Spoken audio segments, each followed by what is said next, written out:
You know, before YouTube fucked it all up, I had the greatest job in the world, opening for Hypnocast every night.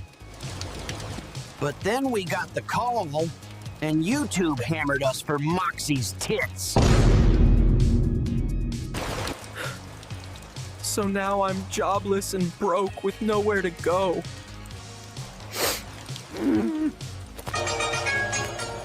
Your phone ringing. Oh, Your the phone is ringing. ringing. Big boy, come pick up your phone. How you know pick up your phone? Your phone. Hello, this is the Gopher. Who is it? Hello, Gopher. The time is now. Hypnocast Season 3 is here, and we want you back. Holy shit, boys, we are back in business. That son of a bitch is gonna scream any minute now. Let the show begin. 10, 9, 8, 7, 6, 5, 4, 3, 2, 1, 0.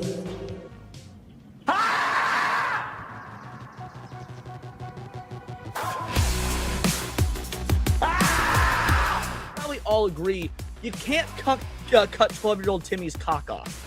Yeah. I like how you said cut for like half a second. Yeah. Well, yeah, it's the cut and cock, and it came out cuck, and yeah, that's. Whoops! Oh fuck! Oh no! Mistakes were made. He's been waiting in the shadows patiently. I just smashed JT the fuck out of this. Your face is turning red. Yeah, because I know that the next SNH I'm gonna be fucked. Oh yeah. But at least I with a won't be horse fucked. cock. That's an unknown part of the map, so I didn't see it yet. Could I survive if I jump?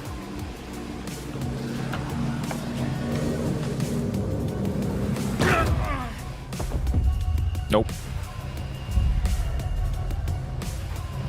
Nope. Nope.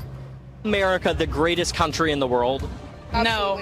If you were offered a one-way ticket to leave the country, never come back, but it's all expenses paid, would you accept that offer? I don't think that I would leave. I wouldn't leave either. Wow. Oh, I just okay. I did that. I took him with me. Oh shit. Yo. It's always the black people holding everybody else down. Time out. All right. You know what? Yeah. I'm going to bed. I'm tired. Tired of this shit. This communist ass game, whatever. This doesn't want Somebody me to play. else got it. You didn't get in. Yeah, it's just a lot of racism today. All right, y'all have fun. I'll just continue to watch and cope and see. Sounds good. And look at this motherfucker pretending he's gonna watch more Stranger Things. Yeah, you know he's gonna watch Stranger Things all day. Either that or like some game or something. Doesn't mean I don't have my phone next to me.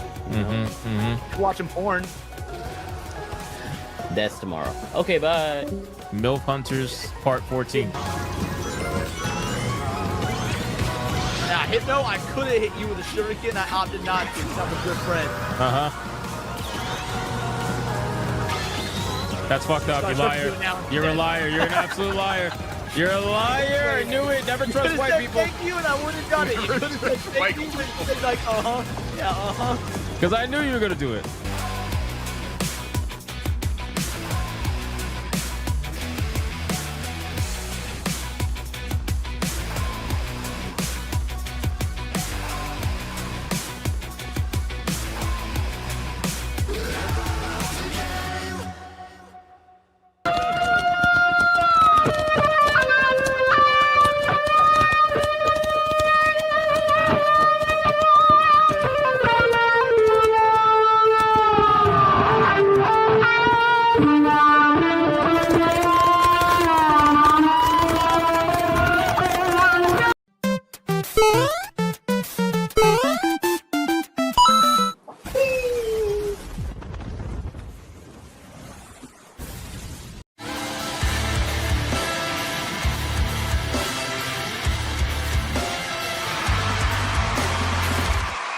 All right.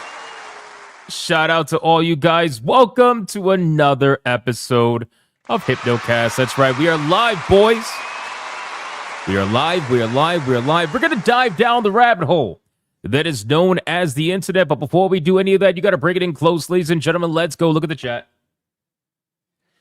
All he said was, hey-o. That's all he said. Let's get the chat again. Hold on. Let's see. 1, 2, 3, and... There, well, old man, god damn it, old man cat. I swear to, like, why is he the only one that constantly brings out dicks during the hug? I just don't understand. Why does he have to bring out dicks? Everybody else is literally hugging it out right now, or at least pretending like they don't like the hugs. Meanwhile, everybody's hugging it out, and they're gonna force them to hug it anyway. Get in here, come on, man. Cat, old man cat, put that away. Put that thing away, old man cat. Stop the gooning. Get in here. Come on, hurry up, guys. Let's go. We got to hug it out, guys. It is a glorious Wednesday evening. You all should be in here hugging it out. We are officially at the hump point of the week. Get in here and listen very closely. If you are watching on YouTube, that's not broken anymore, apparently. Like the stream. Do it. Do it now. Right now. If you are watching over on Rumble, like the stream. If you are watching over on Twitter, like the post. And if you are watching anywhere else right now, well, you're just going to end up like Sonya, constantly complaining about not wanting to hug it out. And meanwhile, she's forced to do it anyway.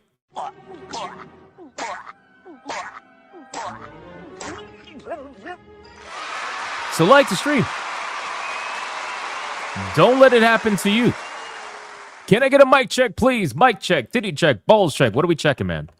What are we checking today, guys? We got a lot we got to talk about today, man. This is going to be an interesting one. We're going to be talking about some God of War. We're going to talk about the Sons of Sparta and the hypocrisy of certain people that are talking about it. We're going to be talking about Highguard. We're going to be talking about Marathon. They might as well be the same thing. No, I'm just kidding. We're going to be talking about a lot of things, boys. But what else are we checking?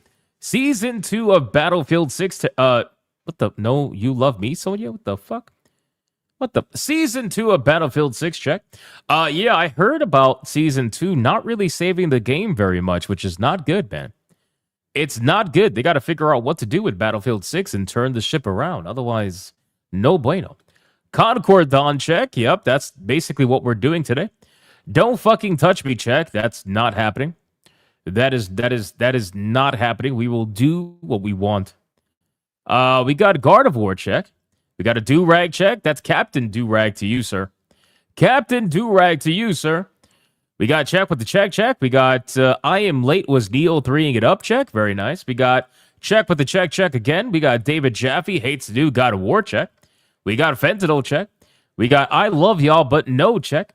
We got green tea ice cream, check to check. We got Hypnotic, you didn't have to check that? I check everything. We got everyone hates Arepas, check. We got like to stream, check. I agree with this one, by the way. Like to stream. Like to stream. Make it happen right now, boys. Come on. We got a crazy membership train that's happening in the chat, man. We got memberships being dropped like bombs right now. It's amazing. It is amazing. We got Italian sandwich from Domino's for dinner, check. Is that even good? Is that even good? Maybe. We got We Was Kangs, check. Shout out to Handy. Appreciate that. We got Jeff China Connection, check. Yep, absolutely. I agree. We got empanadas with orange chicken, hot wings, check. We sure do. We got the coffee, check. We got the tired of breaking my back for work, check. Oh, man. King Demon Wing. Got to stop breaking your back, man. We need to stop. We need to get King Demon Wing to stop breaking his back over at work. That's what's got to happen. All right, guys, listen. Our ESG scores are at their maximum. We're fully funded. Like the stream. Let's go, boys. Let's go. Look, this guy's eating amazing. Look at this. Eggs and ribeye for dinner. Jesus Christ. Oh, my God. Old man cat, he be gooning, but he be gooning while eating very good. Good for you, my man. You love to see it. All right, boys, let's see who is in the chat right now. Listen to Bigot Army roll call, man.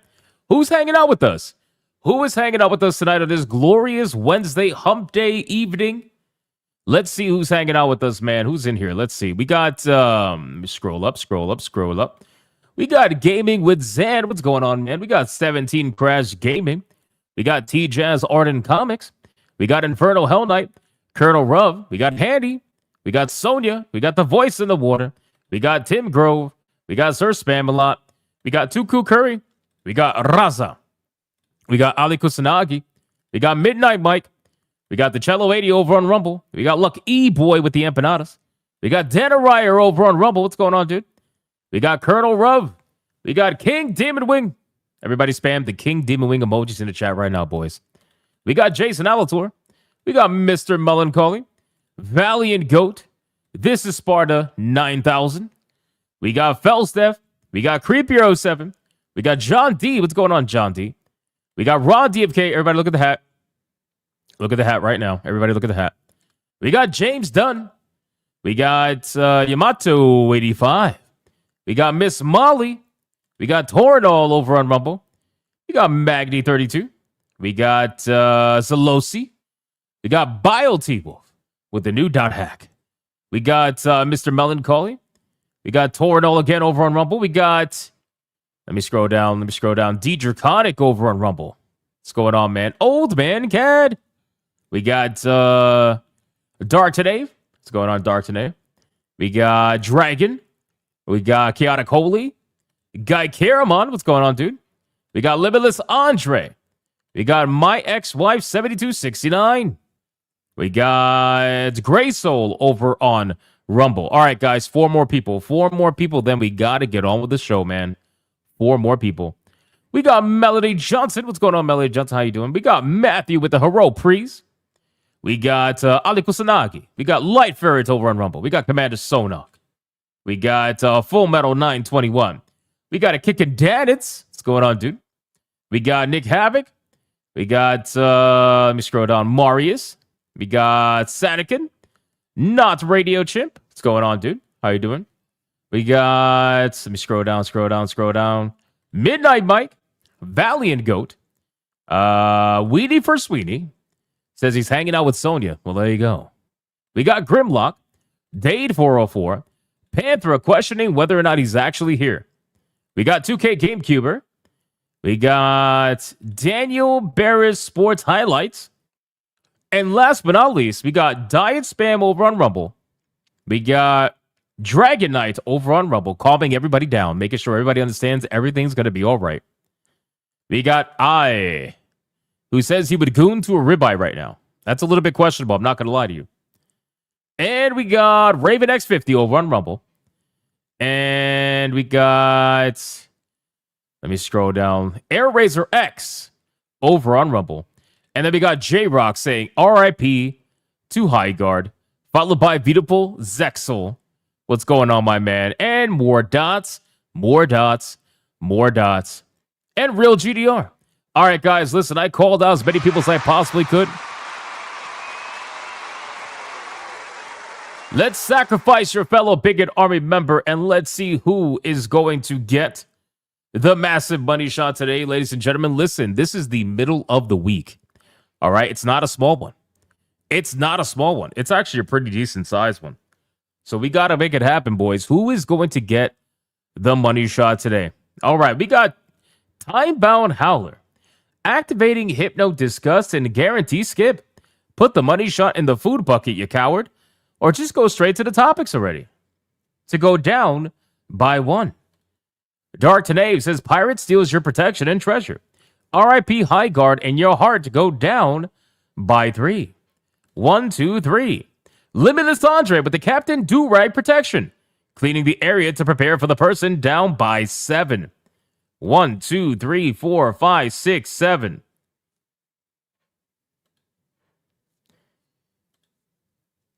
Come on. Holy shit.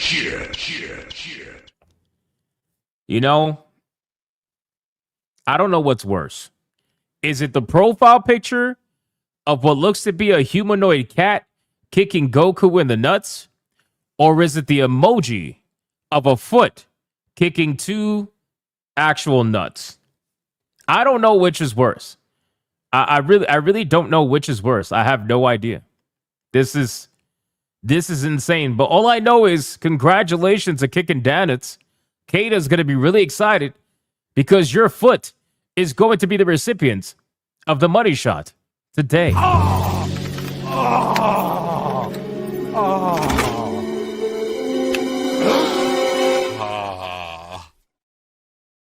What the? I am the foot god, Kaida. It's crazy work, bro. That's just crazy work, bro. All right, guys, listen, shout out to you. We have a lot that we got to talk about today, okay? We're going to try to get through all of it as quickly as humanly possible and make sure that we are always on time. We are going to talk about God of War. We're going to talk about the Sons of Sparta. And you know, when it was announced, I really didn't talk about it too much other than having the initial reaction to the trailer. And I've been watching gameplay snippets because the game is not available on PC. So all I really have is the ability to look at gameplay snippets. And I just been looking. I'm like, this shit looks awfully fucking terrible. At least from like a mid perspective. Like it just looks really mid. But there is somebody out there who has constantly and consistently attacked and criticized the supposed chuds for being negative about video games that developers are just trying something new in. And then all of a sudden, God of War, the Sons of Sparta show up, which is essentially developers trying something new. And all of a sudden, it's the worst thing in the world. Almost as if the chuds were right from the beginning. So we're going to talk about that. We're going to talk about the hypocrisy because, I mean, it's just, you know, it's an interesting thing. I couldn't help but notice it, you know? We are also going to talk about Highguard. So there's a developer that came out and said that Highguard is, in fact, not shutting down. Now, don't get me wrong. It was only one developer, so take that with a grain of salt, obviously. But there was only one developer that came out and said that the game is not shutting down. But they said that the website being down is on a low priority for them, and they're more focused on supposedly adding content to the game.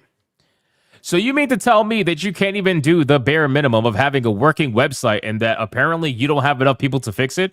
That is low on your priority and that you're focused on fixing the game supposedly? Guys, I don't know. I think I'm going to say that's probably bullshit, but we're going to talk about that anyway because I just think it's funny. And then one of the main stories for today is we're going to talk about Marathon. Obviously, Marathon is the next one, ladies and gentlemen. Marathon is the next one that the Shills have now attached themselves to. If you notice, all the posts about Highguard have completely disappeared now that it's been chewed up and spit out by the Shills. They've been they used it, right? They used the product, they used the entire team, and the team is now with a dead game and fired, and now the Shills have moved on to their next Access Media video game, which is Marathon. You're seeing a ton of Marathon Shill posts over on X.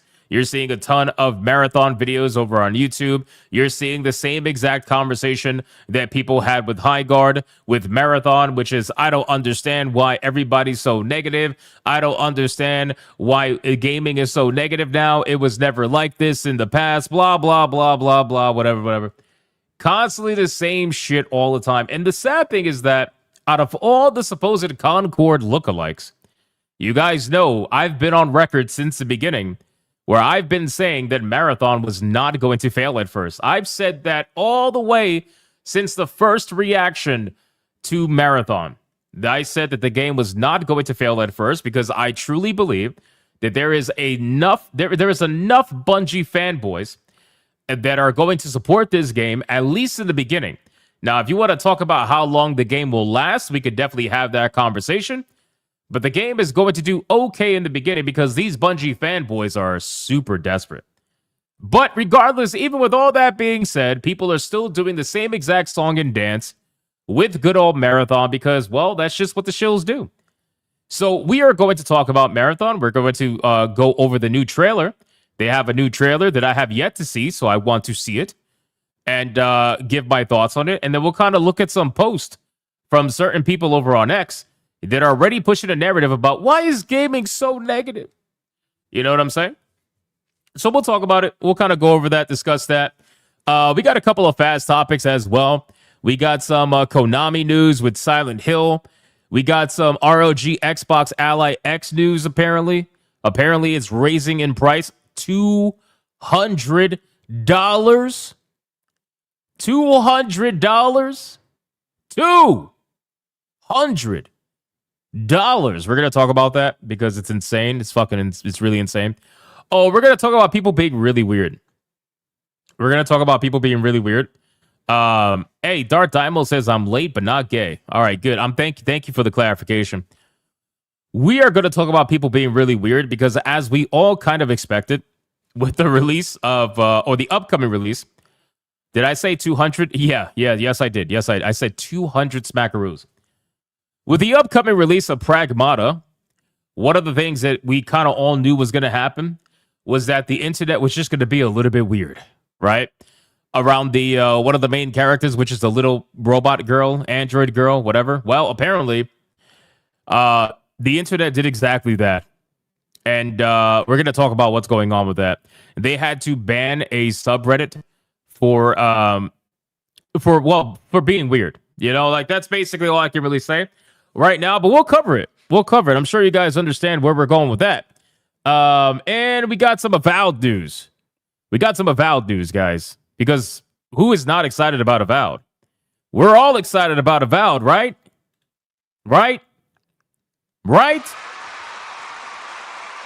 No? All right. Well, I tried. All right, guys, listen. So we got a lot that we got to talk about, man. We got a lot that we got to go over and a lot we got to cover. But before we do any of that, we need to thank the people that have gone the extra step. The pre-stream legends, the insane pre-stream legends today. And not only that, guys, I don't know if you realize, but there is a crazy membership train going on in the chat right now. Ever since the beginning of the stream, holy shit, people are dropping memberships left and right. Thank you. Thank you for that. I appreciate that. So let's go over the pre-stream legends and let's thank the people that went the extra step. Starting, as always, with King fucking Demon Wing. Look at this guy, bro. King Demon Wing with a 5 membership banger. Let's fucking go! It's a membership banger! And considering that is the first one of the stream, you already know what that means.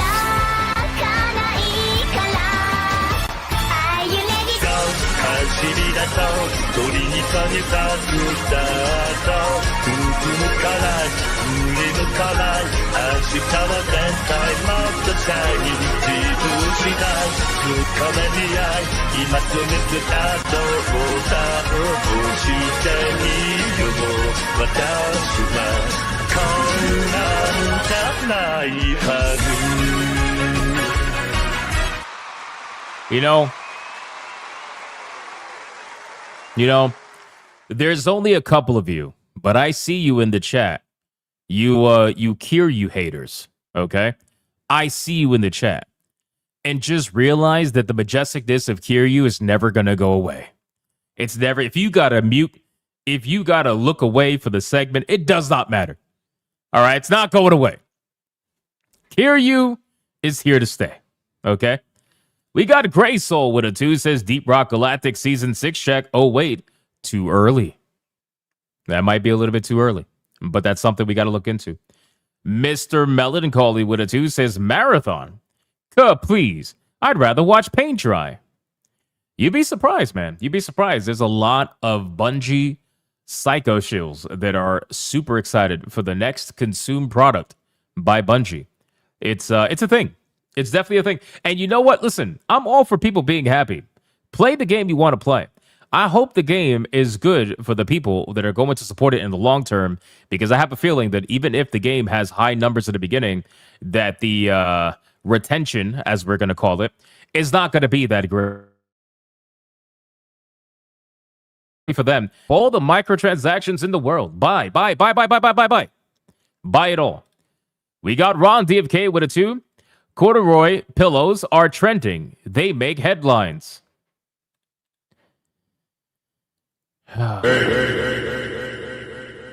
You know, Ron DFK, we're just going to look at the hat, man.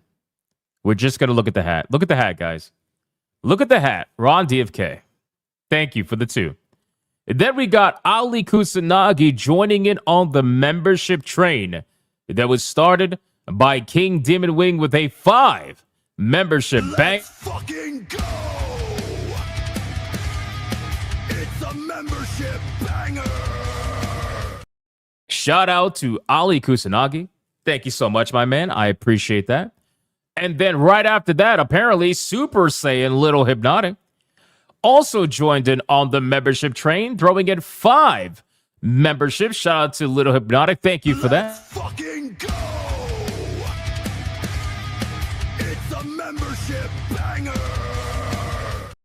Shout out to Little Hypnotic. I appreciate that. This is crazy, man. The memberships are going wild. Look at this, man. Bud joined in here, dropping a 10 membership mega banger on the chat. Oh my god. Let's fucking go!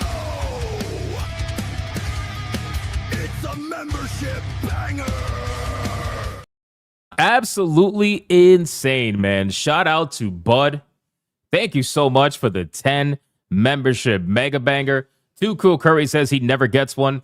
You'll get one eventually, man. People are very kind here. They give out memberships like crazy. Shout out to Bud. Thank you for that, man. 10 memberships is no joke.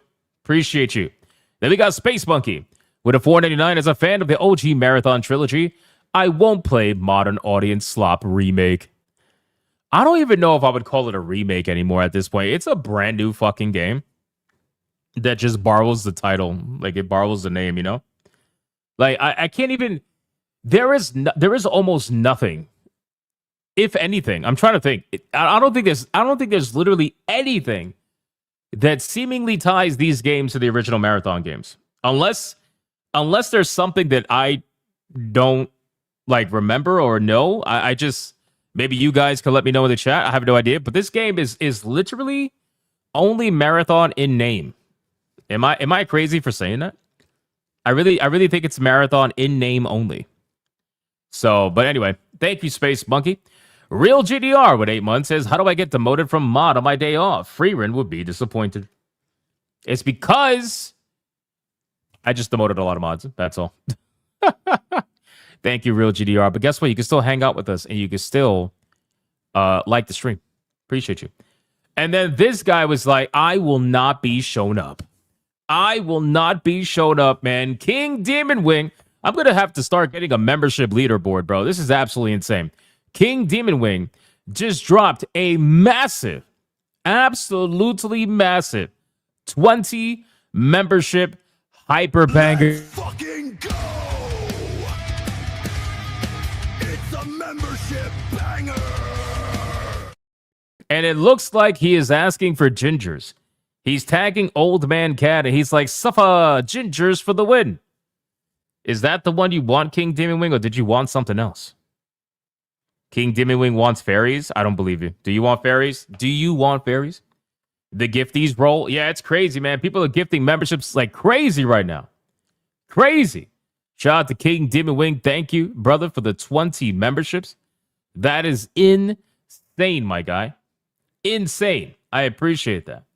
Oh, he said fairies. Oh, that's it. He did want fairies. Weenie for Sweeney was not lying. I apologize. All right, boys, it's another Red Boy Hyper Banger. Let's bring the ladies in.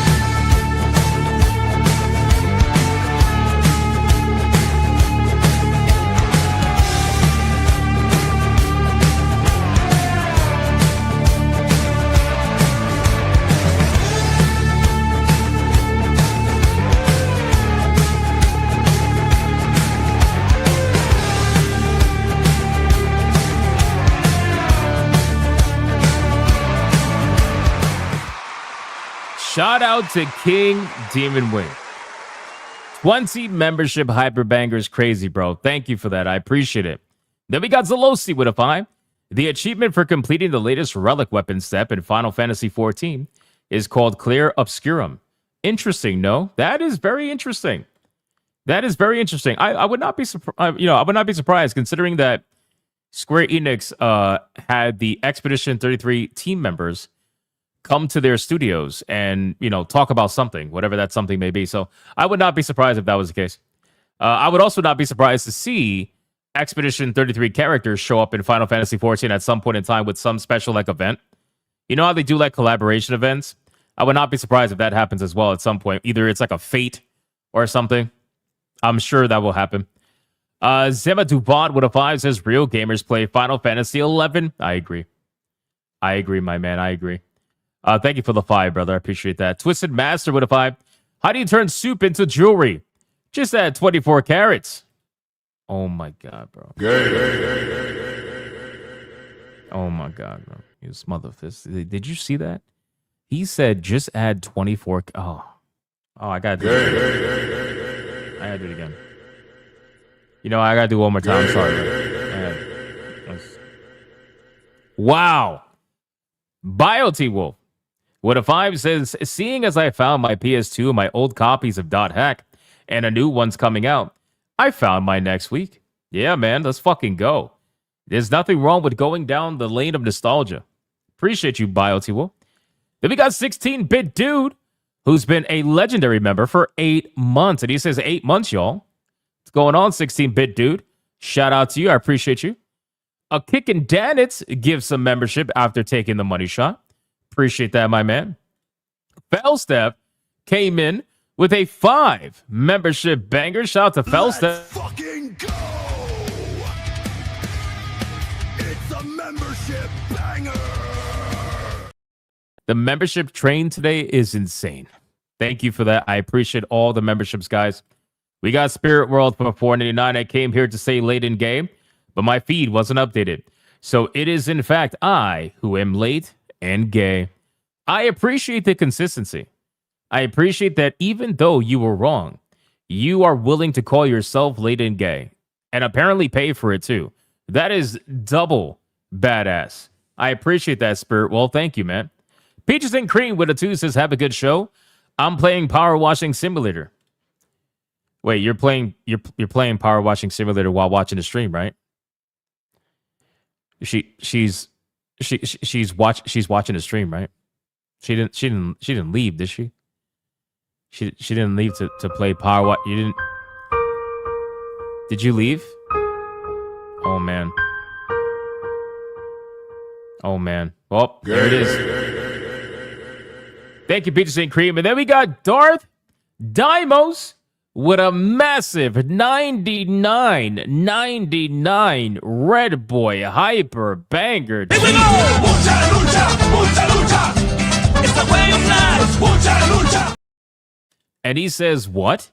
Did someone say gingers? Damn, bro. Old Man Cat is getting felted so hard in the chat. This man is demanding Asians with other people's Red Boys. And they're over here like, nope. We're going to give you anything other than Asians. Absolute feltoning. That's happening right now. It's a Red Boy Hyper Banger, bitches. Let's bring the ladies in.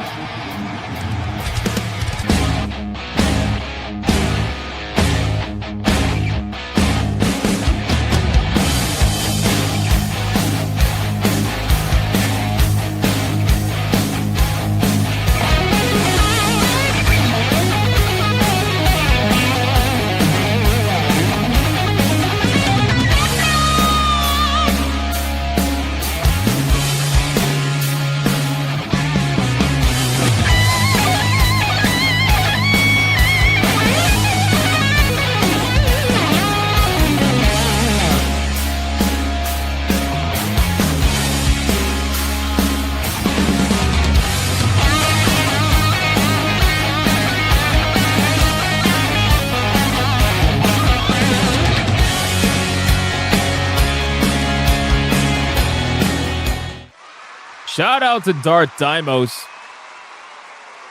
Dropping that insane 99.99, brother. Thank you so much, man. I appreciate that. You fucking legend. You absolute legend. We got, let's see, hold on. Wait 1 second, boys. What the fuck? Why is this not working? I had something I wanted to show you guys, but it's not working. Ah, there we go. Okay, it's working. Guys, you want to see a comment I just got? You want to see a comment I just got? I love YouTube, bro. Look at this. Hold on. And it's the highlighted comment, which makes it even funnier. You know what? I'm going to snip it. And I'm going to make it into a meme. Give me a second. So check this out, guys. Ready?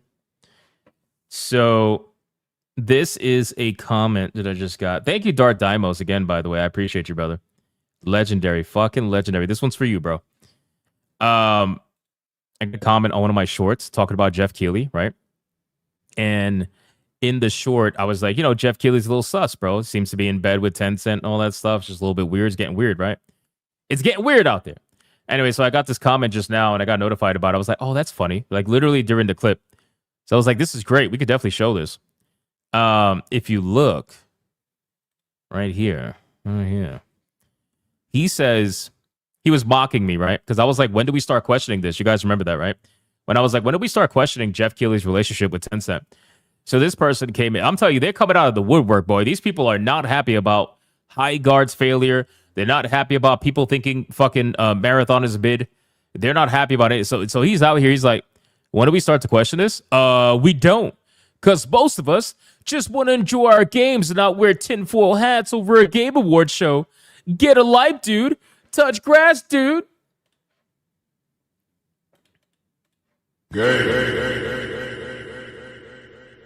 Holy shit, boys. It's crazy. I get comments like this all the time, and it's hilarious.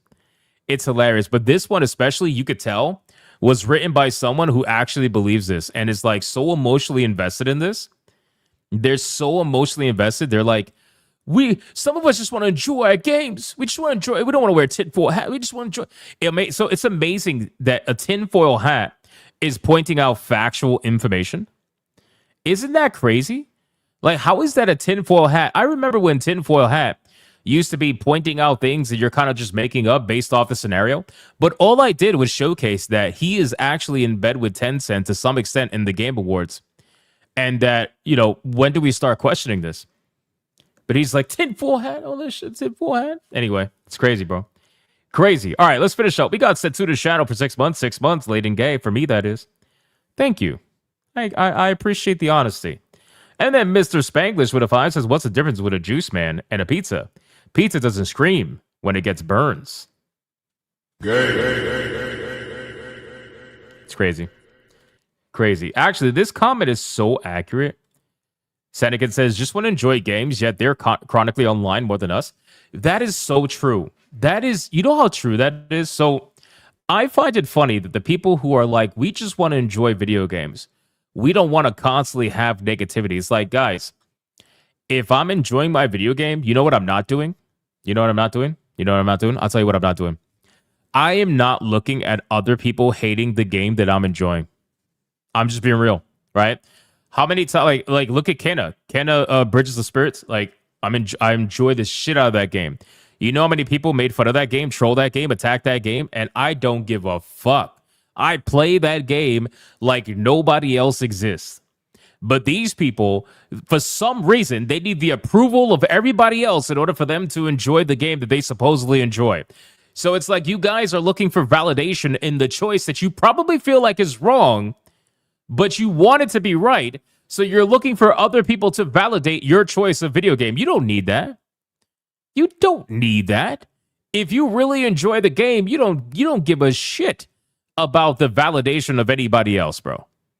Just like me with Cat Quest. You think I give a fuck? Nope. I perfected almost every single Cat Quest. I think I didn't do the first one. I perfected the second one and the third one, and I did it with a smile on my face, and I don't care if other people don't like the fucking game. I don't care. But these people, it's like they seek out the discourse, right? And then they complain about the discourse. Why are you going to seek out the discourse and go out to forums and go out to Twitter and purposely respond to and answer to negative discourse around a video game you say you enjoy more than anything, and then complain about other people complaining about the game they don't enjoy? I don't get it. I will never understand it whatsoever, because I personally believe that most of the time these people don't enjoy the game. Most of the time these people enjoy what the game represents to them, which is a supposed game that the chuds hate. And since they hate the chuds and they find enjoyment on hating the chuds, then they focus on that over actually playing the game. That's just my opinion. Who really knows? Anyway. Look at this legend, bro. Adair Soto at a 10, but coming out of the woodwork, licking the boots of corporation and not questioning about the industry you just love. It's like that meme, like leave the big corporations alone. I could picture it right now. That's exactly what it is. And the sad thing is that as much as that is a meme, it's also the truth. There is a lot of people out there that 100% lick the balls of corporations and require, or I should say, they need the corporations to validate their entire existence or their entire identity or their entire ideology, whatever that may be. So if the corporation is doing it, then they will be loyal to the corporation. Why do you think the corporations do it? You know, I'm old enough to remember a time where people hated corporations. I was old enough to remember a time where people used to rage against the machine.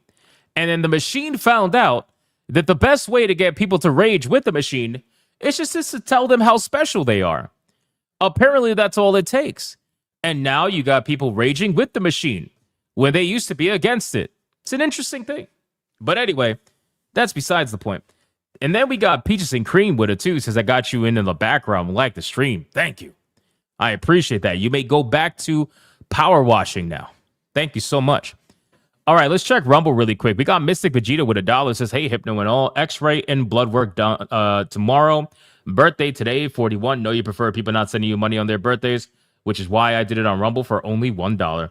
Hey, I appreciate that. Mystic Vegeta. Everybody throw up some cake emojis right now for Mystic Vegeta. It's his birthday. Shout out to that absolute legend, man. I hope you've been enjoying it and continue to enjoy it. Shout out to Mystic Vegeta, man. Birthday, cake, emojis in both chats right now, Rumble and YouTube. Por favor, please put it in there. Shout out to you, my guy. I appreciate you, man. Enjoy your birthday. And then we got Denarier with $1. So I've got an email from Ubisoft that they're about to introduce age verification for voice and text chat in their games. Can someone get Trump to nuke Brussels? Hey, man, listen, maybe they want to just expedite the death of their company, considering that they keep dodging bullets left and right. But hey, maybe that's what it is. Maybe that's what it is, man. If they can't sell video games, well, then they'll sell data. Denariah with a membership. We got a membership train over on Rumble, too. Denariah with a membership. Thank you. And then DJ Conic holding it down on a membership over on Rumble as well. Thank you. I appreciate that, man. He did another one, 2 memberships over on Rumble. Thank you, DJ Conic. Oh, 3 memberships over on Rumble. Thank you, man. Holy shit. Every time DJ Conic sees somebody who doesn't have a membership in Rumble, throws a membership. It's actually amazing. It's amazing. Thank you for that, brother. I appreciate that. All right, boys, listen, we are fully caught up. Shout out to all you guys. Amazing pre-stream legends. Thank you for that. We are now going to get into the content, ladies and gentlemen. And like I said before, we are trying to get to how many tier 1s? Let's see. We are trying our very best. Let's see. To get to 566 tier 1s in a row and 258 tier 2s in a row. So thank you guys for the continued support. I appreciate it. And we also got an epic waifu battle later today. That should be fun. All right, guys, let's get into the content. We're going to start off with some fast topics as we always do. And then we work our way from there. All right, so let's see what we got. First one up is going to be about Avowed. Because clearly we need to talk about Avowed. Everybody's excited about Avowed. Don't pretend like you are not excited. I know you're lying. We all know you're lying. Avowed is amazing, right? So we're going to talk about Avowed. So Avowed has finally launched their supposed massive anniversary update, okay? And this is the update that they've been basically pushing out there for a while, that they've been saying is coming. I think this is the one that has New Game Plus and all that stuff in it or whatever. But they're doing a pretty big marketing push on this game. And it's so funny because they're tying it to PlayStation, which I find interesting. I don't know if you guys noticed this, but with Avowed, their recent marketing push is to basically have a bunch of accounts over on X talk about how the game was misunderstood and how the game is now basically different because it got this big update and you should try it now, available on PlayStation 5, right? They don't even push it on any other platform. They don't even push it on their native platform. They just push it on PlayStation 5. It's actually kind of hilarious. But if you look here, so they released a massive 2.0 update for Avowed, adding supposedly tons of new content and general improvements, while also bringing the game to PlayStation 5, like I mentioned. While technically a multi-platform title on its original launch, including both Xbox and PC, the game has finally expanded to bring a whole new audience to the living lands. I wonder how much of a new audience they were able to garner over on PlayStation. Seriously, how many people you really think they were able to get from PlayStation that's going to somehow make up the lack of players that this game had on PC and on Xbox? Because as we know, the game underperformed big time. Big time. So I guess maybe they're hoping PlayStation saves the game. Who really knows? Since Obsidian Entertainment was acquired by Microsoft, the developer's been extremely busy releasing games like Outer Worlds, Grounded, Pentiment, and more. You know, Grounded 2 is what saved Obsidian Entertainment's year, even though they still lost money, a lot of money. This is what saved them. Grounded 2 really did save them. So, for Avowed makes good on one of the biggest fan requests since the game originally launched. Players have been asking for a proper New Game Plus option in Avowed, and with this update, the option is finally available.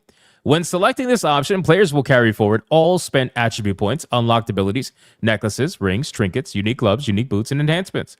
Unique weapons, armor, as well as any equipped common versions will be kept, but have their levels reset back to 1. Gold, upgrade materials, food ingredients, enchanting materials, quest items, fast travel systems, and consumables are all removed. The game's world also scales up to provide more of a challenge, including enemy stats, elemental, and physical modifiers. Wow, guys, so 1 year later. 1 year later, and they finally got New Game Plus, guys. This is amazing work. This is amazing work, guys. 1 year later. I don't know what's more impressive. This game adding New Game Plus 1 year later, or Epic Games adding the ability to gift games 8 years after the platform comes out. I don't know what's more impressive, but honestly, it's impressive. I'm being sarcastic, guys. Come on, give me a break. Perhaps players will want to start over. However, as Avowed's anniversary update also adds a ton of new content, including 3 new playable races. So now you can make 3 more ugly fucking characters. Dwarves, Orlins, and Omaw. Each species has specific stat bonuses, including ones gained from specific backgrounds. Better yet, players in the middle of a playthrough can use a mirror to not only change their character's look, but their species at any time. I'm going to go back to that game and I'm going to make a gay dwarf. That's what we're going to do. We're going to go back. We're going to make a gay dwarf. It's going to be a good time, boys. In addition to 3 new species to pick from, the quarterstaff has also been added to the game for those who want to pursue an Archmage style build. It can be used to bash enemies as well as wand style finishers. So they added a staff. They added gay dwarves and a staff. Nice. We are definitely moving along here.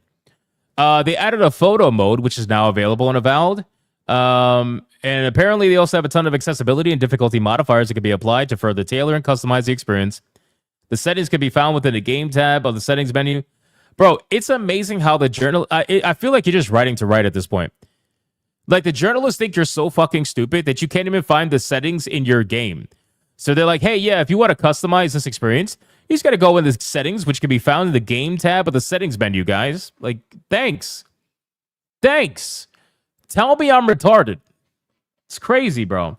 Anyway, we all know you guys love Avowed, so they have the brand new update. So make sure you guys download it and go play today. Go play today. Right now. Let me catch up on supers really quick. We got Flip Shazam for 9 months says fully caught up. I just got here. Sorry, Flip Shazam. But I appreciate that, man. Thank you for 9 months.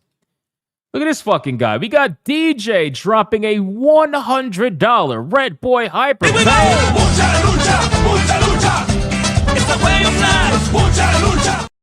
Damn, guys, we got a membership train going on. We got a Red Boy train going on. It's a lot of trains going on. Holy shit.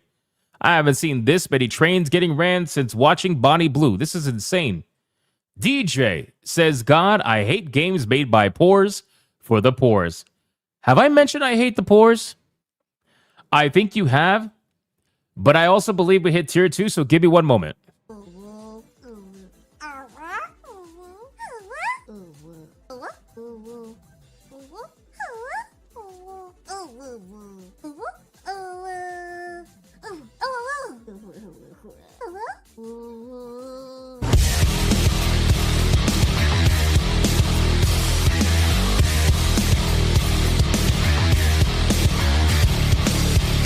Shout out to DJ with that $100 Red Boy getting us right over tier 2 early on in the stream, by the way, which is amazing.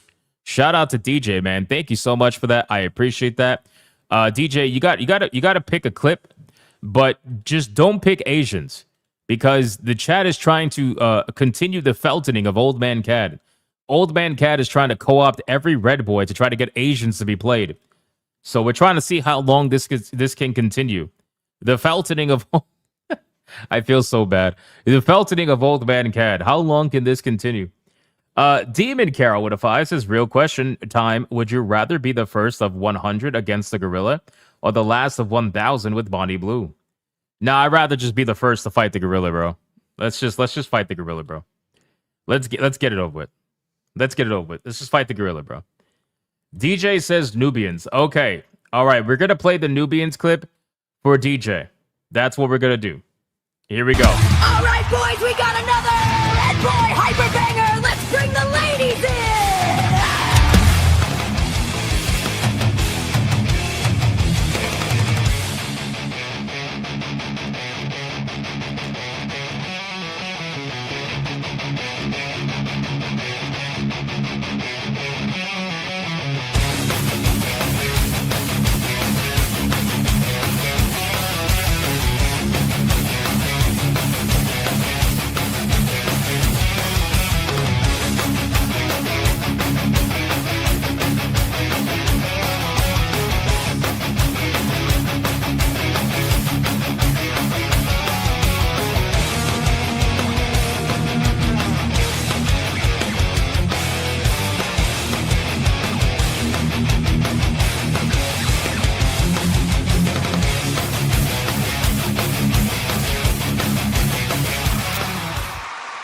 Shout out to DJ.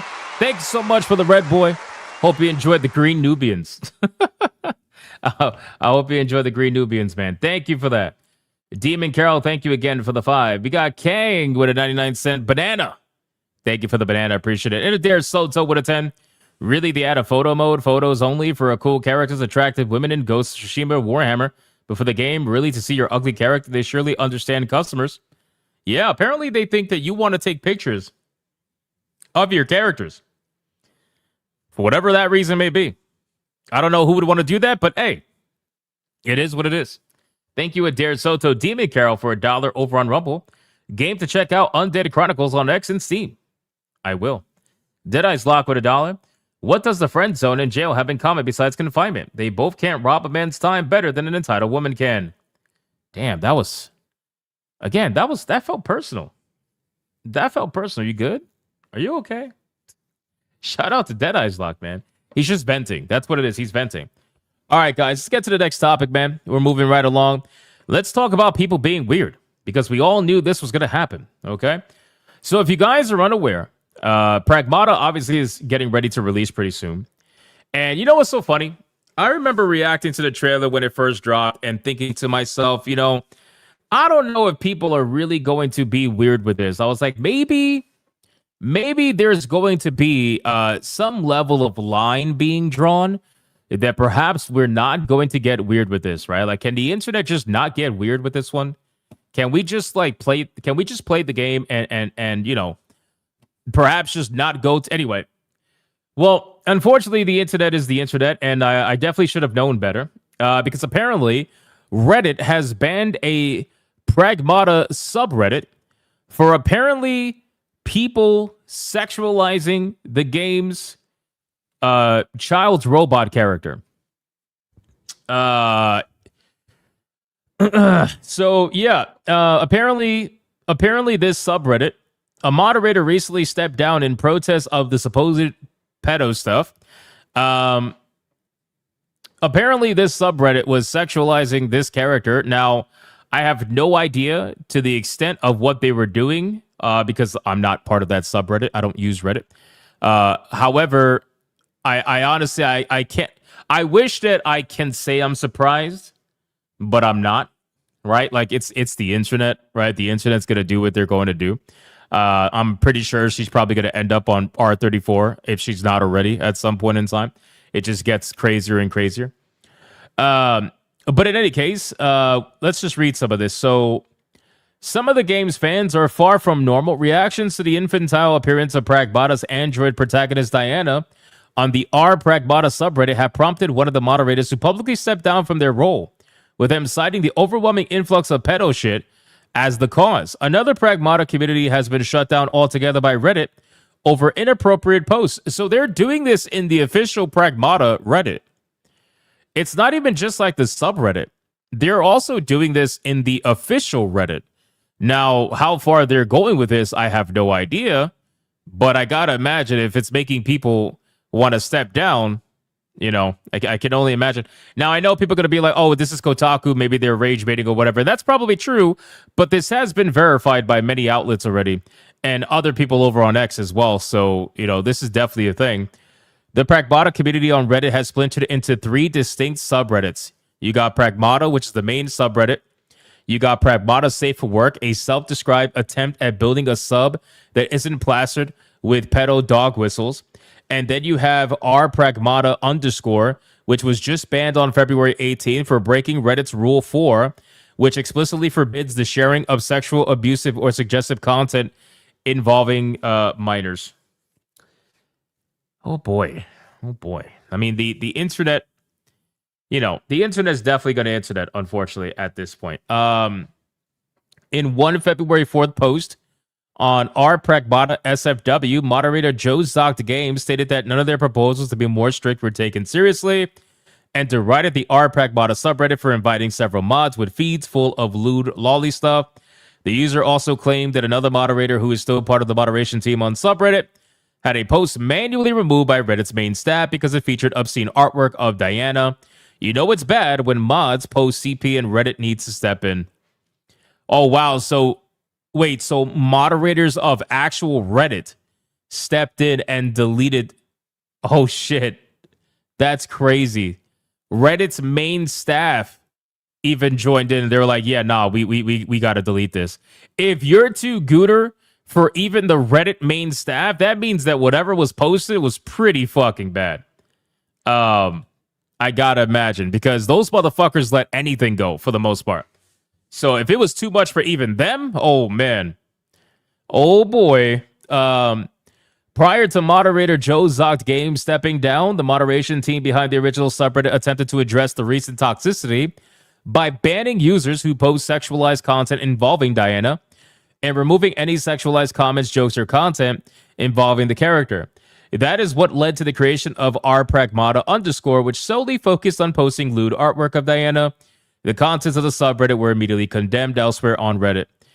Guys, this is why we can't have nice things, bro. Yeah, I mean, everybody called this. Everybody knew that the moment we saw Pragmata, like, listen, I wanted to just focus on the fact that the game looked cool, but unfortunately, we live in a world where you just can't do that. And this is why, truthfully speaking, I'm going to just be honest with you. This is fucking why a lot of video games do not feature child characters anymore. They just don't. When people were asking why there's no children in Kingdom Come Deliverance, or when people were asking why there's no children in other video games, this is why. This is why. And then I understand the argument about it's fictional, it's not real. I get all that, totally get that. But unfortunately, the perception of it is still not accepted. It's just not ever going to be.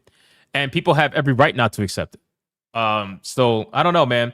This is why they don't add child characters into video games anymore, because, well, this shit happens. And it's going to happen no matter what. Whether you intend for it to happen or not, it's going to happen. I just got to wonder, this must be really crazy shit, because if Reddit's getting involved in deleting it, then this is clearly bad. Because we all know Reddit allows some crazy shit on their platform. So if it's too much for them, I don't know what they're posting. I really don't. I don't know what they're posting. Mr. Hardcore Mode says Crimson Desert has children. Yeah. I mean, if they do, then I don't know if them not being a main character is going to play any role in it. But we'll see. We'll see. I don't know. Crazy shit, man. But the internet's getting internet, and that's where we're at with that. So regardless, I'm going to play Pragmata because the game looks fucking cool. With the exception of the combat looking a little monotonous. Hopefully I'm wrong on that. Yeah, I don't want to know either, Winnie for Sweeney. This is like a subject where I'm like, you know what? I'll let Reddit handle that. I'll let them handle that. You have fun with that. You go do that. Whatever. Speedy Cake with a 10 says, isn't Avowed that Oblivion-like knockoff that lacks Oblivion's object physics interactions that made Oblivion's janky ass fun to play? Well, I mean, Avowed is lacking a lot of what made Oblivion and even Skyrim fun to play. It was so funny. We had reacted to a bunch of comparison videos where it was showing Avowed gameplay and it was showing Oblivion gameplay. And even though Oblivion is old as fuck, that game is still like just light years ahead of Avowed in every way. But yes, you are correct. That is the game that we are referencing. Look at this fucking guy. I didn't even realize, again, another one. DJ with a $100 Red Boy Hyper Banger again.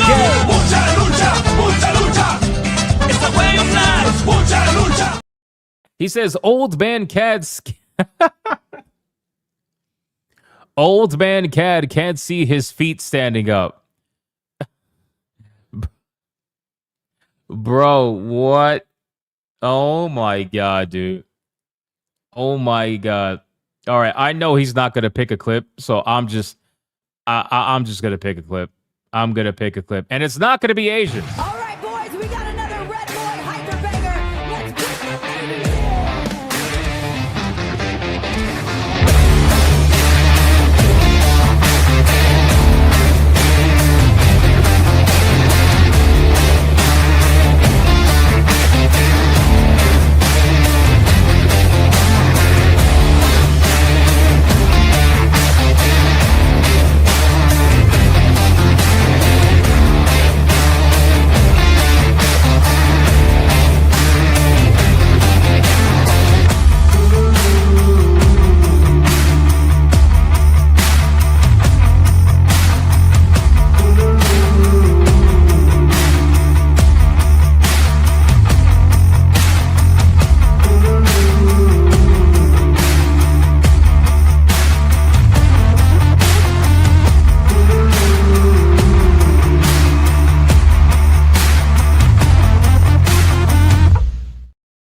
Guys, we are 3 red boys in. 3 red boys in out of 5, which is crazy, man. Shout out to you guys. 3 out of 5 red boys for the night. Thank you guys so much. Thank you, DJ. I appreciate that, my man. And Old Man Cad continues to get felted. Who is going to save Old Man Cad and drop a red boy so he can finally get his Asians? Because he's been banned from red boys. He can't do red boys anymore. Shout out to Old Man Cad. Just fuck with you, man. I legit wonder how you do bots. Excuse me. He's asking the real questions tonight, man. He's asking the real questions. All right, let's continue. We're gonna go past that crazy ass Pragmata story. Genuinely, again, crazy story, but not totally unexpected, sadly. Let's talk about the ROG Xbox Ally X, boys. So everybody knows that Xbox hardware sells like crazy, and even though this is a collaboration hardware with ROG Asus, at the end of the day, it still has the Xbox logos on it. And how would you like to pay $200 more for this system? There was already over $1,000, by the way. How would you like to pay $200 more? You will love that. Don't lie to me. We all know it's true. You want to pay $200 more.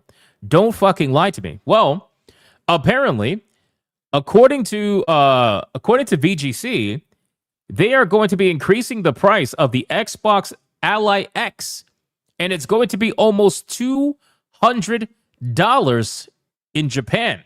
So this is the first region where they are going to be rolling out this price increase of $200 in Japan. But do not be surprised if this ends up rolling out to other regions as well, where we're going to see a price increase on the Asus ROG Xbox Ally X, which is crazy. So that means this motherfucker is going to be costing damn near $1,300. What are we doing? What are we doing? These handhelds, I got to be honest with you, man.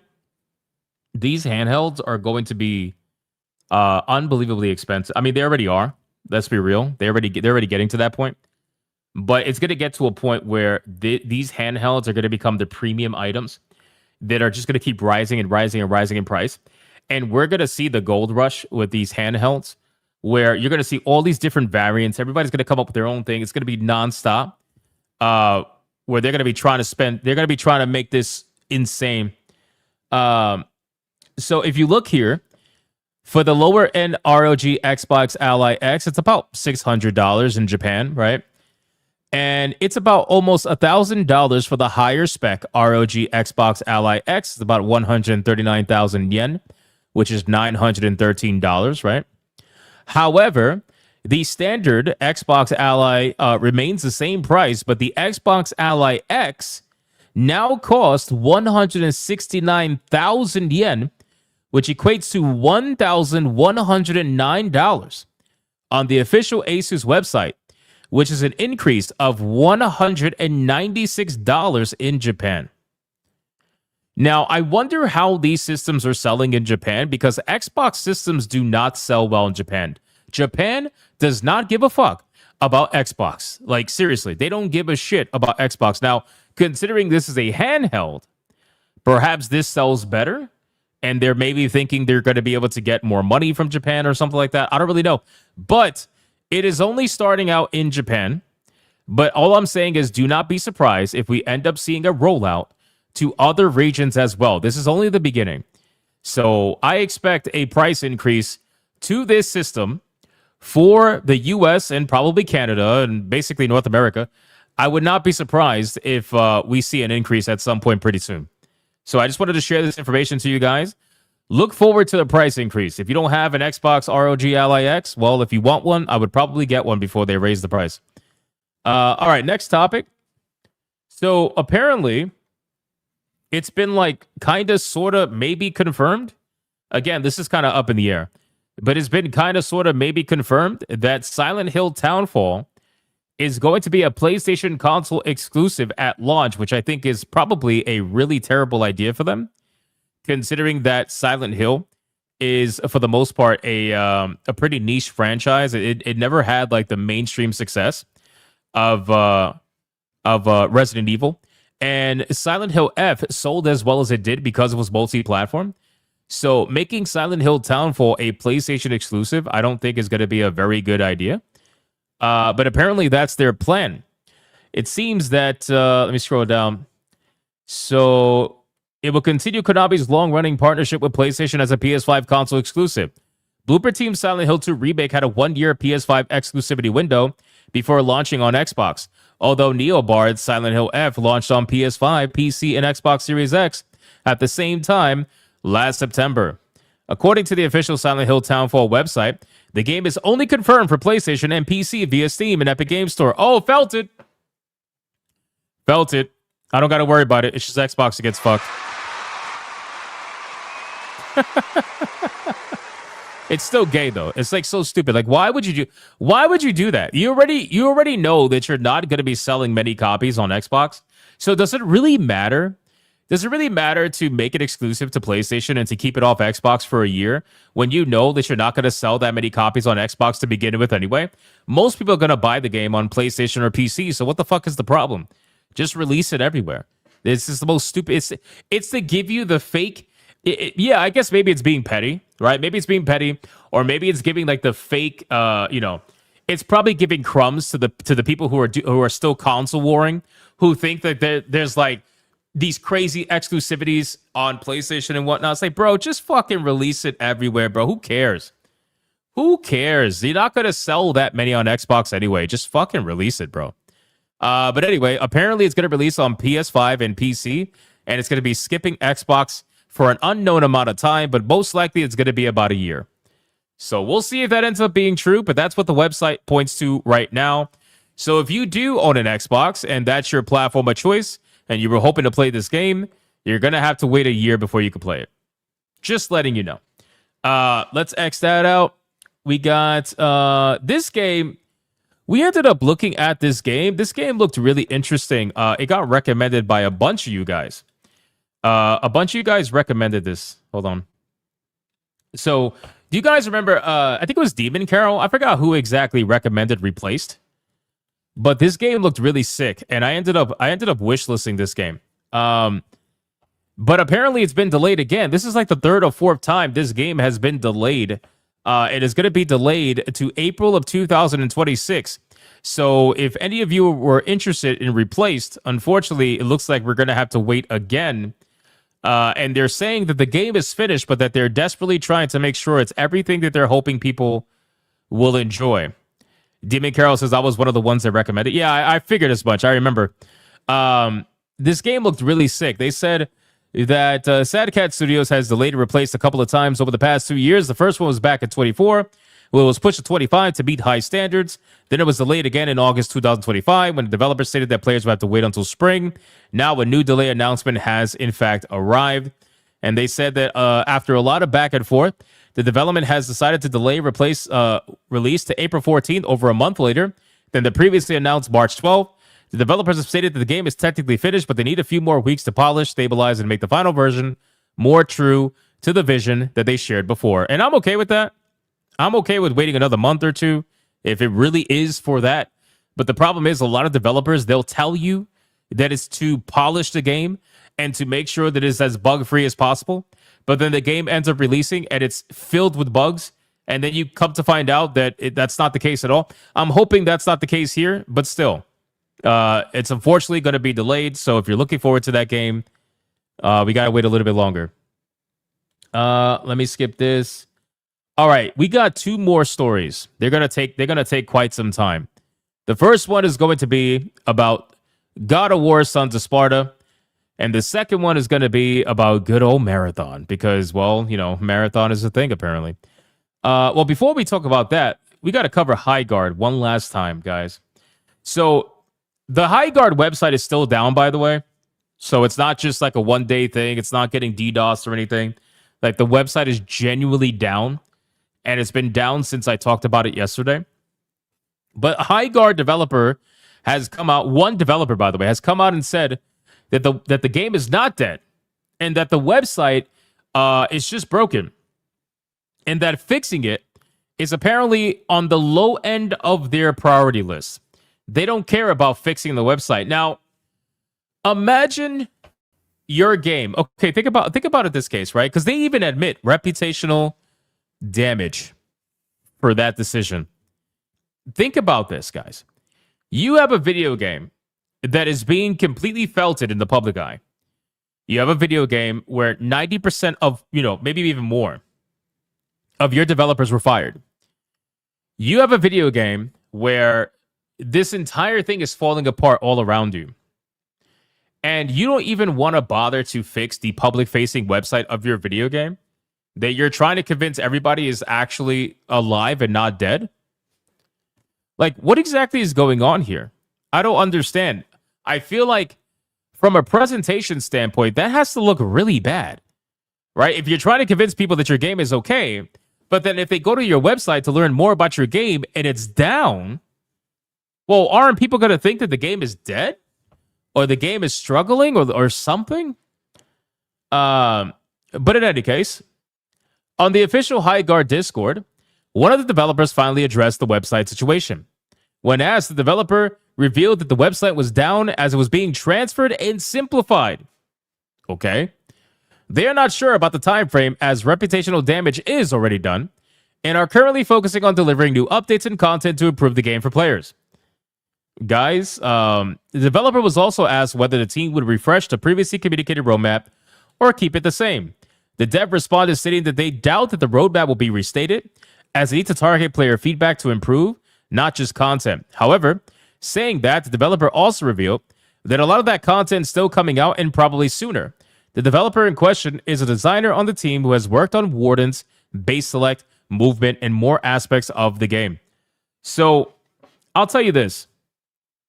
I think what they're going to do is they're going to fire and push out as much. They're going to rapid fire.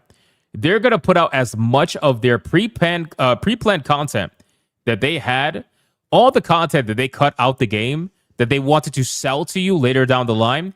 They are now going to give it to you for free, and they're going to rush it out there as much as possible to give people as much content as possible in the hopes that that somehow brings people back.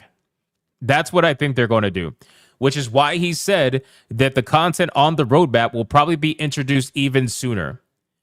And then what's going to happen is after they give you all the content, if it doesn't save the game, well, that's it. They're going to flip the switch and it's going to be dead. They're going to that way they can say they fulfilled their duties. They put out the content they promised they were going to put out. Their roadmap has been fulfilled, whatever. And that's it.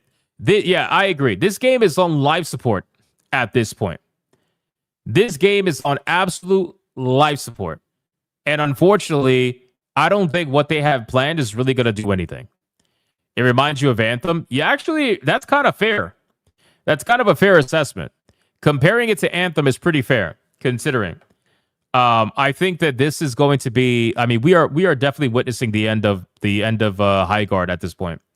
I mean, how many people are playing this game right now? Let me see. Is it under 1,000 still? Let me see. Steam, Highguard, barely over 1,000 right now. Look at this. Barely over 1,000, guys. 1,113 players right now playing the game. 1,309 people playing the game in 24 hours. There was 259 people watching this game right now over on Twitch with a 24-hour peak of 439. Amazing. Yeah. The reviews, you got almost 40,000 reviews on this game at a 45% positive ratio. I think it's safe to say that this game is going to be dead. I haven't even looked at the Steam forums lately to see what's going on with Highguard. I'm actually curious, if you guys don't mind. I just want to check the Steam forums really quick and see what the discussion is like. Is this going to be positive? Is this going to be negative? I'm sure it's going to be a mix. Let's see. Why are people still playing? Just stop, guys. Go play Mugetics. Oh my god. Oh my. I'm sorry. I had to laugh. I'm sorry. That was funny. What killed Highguard? Discuss your post-mortem assessments here. The only real problem in all caps. So that means that every other problem is not real. The only problem that is real is optimization, according to this person. Everything else is not a problem. There is a dev here. I had a conversation with someone about the developer not communicating feature updates, and shortly after, an update gets announced on Steam. The game is saved. Now the shop will have 7 items instead of 5. I could already smell the money coming in. Huge thanks to Jeff Keighley. If it weren't for him, this game would have disappeared unnoticed into the depths of Steam. We've been listening closely to your feedback since long, but thank everyone. What the fuck is this? Let's see. Anything else? Under 1,000 players, the moment has arrived. Highguard has officially dropped below 1,000 players. John, Highguard, and the rest will be remembered for the legacy they left behind. Looking down upon us from Highguardia. What the fuck? Likely a write-off. What the fuck? Who is this? Even if Highguard had a rocky launch, our independent self-published dev studio full of passionate people just trying to make a fun game with zero AI and zero corporate oversight deserve better than this. Are we just copy and pasting what the guy wrote on Twitter? This is not a developer, right? This is not a developer. This can't be a developer, bro. No way. I feel like they're just copy and pasting what was written on Twitter by that guy who was coping, Josh Sobel or whatever his name was. Hoping for a PvE mode? Bro, you're hoping for a PvE mode in this game? This game is dead. What kind of PvE mode are you hoping to get, bro? Player versus environment? You don't even have an environment to play in. What are you talking about, PvE mode? That's crazy. I think people really just don't want to see the truth about Highguard, man. I think that's it, yeah. Wow, the Steam forums are kind of disappointing. I'm not going to lie to you. People have such little interest in this game. They don't even want to troll in the Steam forums that much anymore. That's how you know a game is dead. If you don't have trolls in the Steam forum, the game's dead. That's what it is. Let me catch up on Supers, and then we're going to get into the 2 main topics. We're going to talk about Marathon, and we're going to talk about God of War. We got Blue screaming at the top of her lungs. Layden Gate with Ash on my face. Hey, yo. Hey, yo, what do you mean by that? Hey, yo, what the fuck? What do you mean by that, though? That's crazy. Adair Soto with a 2. I'm guessing they're trying to finish the contract. Yeah, I would say they probably prepaid for certain content already, or they cut out content and they were going to sell it to you. But since they feel like they can't make any money with this, they're going to try to just put it out there and try to save the game. That's basically it. DJ dropping a $60 mega banger and said Old Man Cad is the janitor closet. Bro. Holy shit. Holy shit, my guy.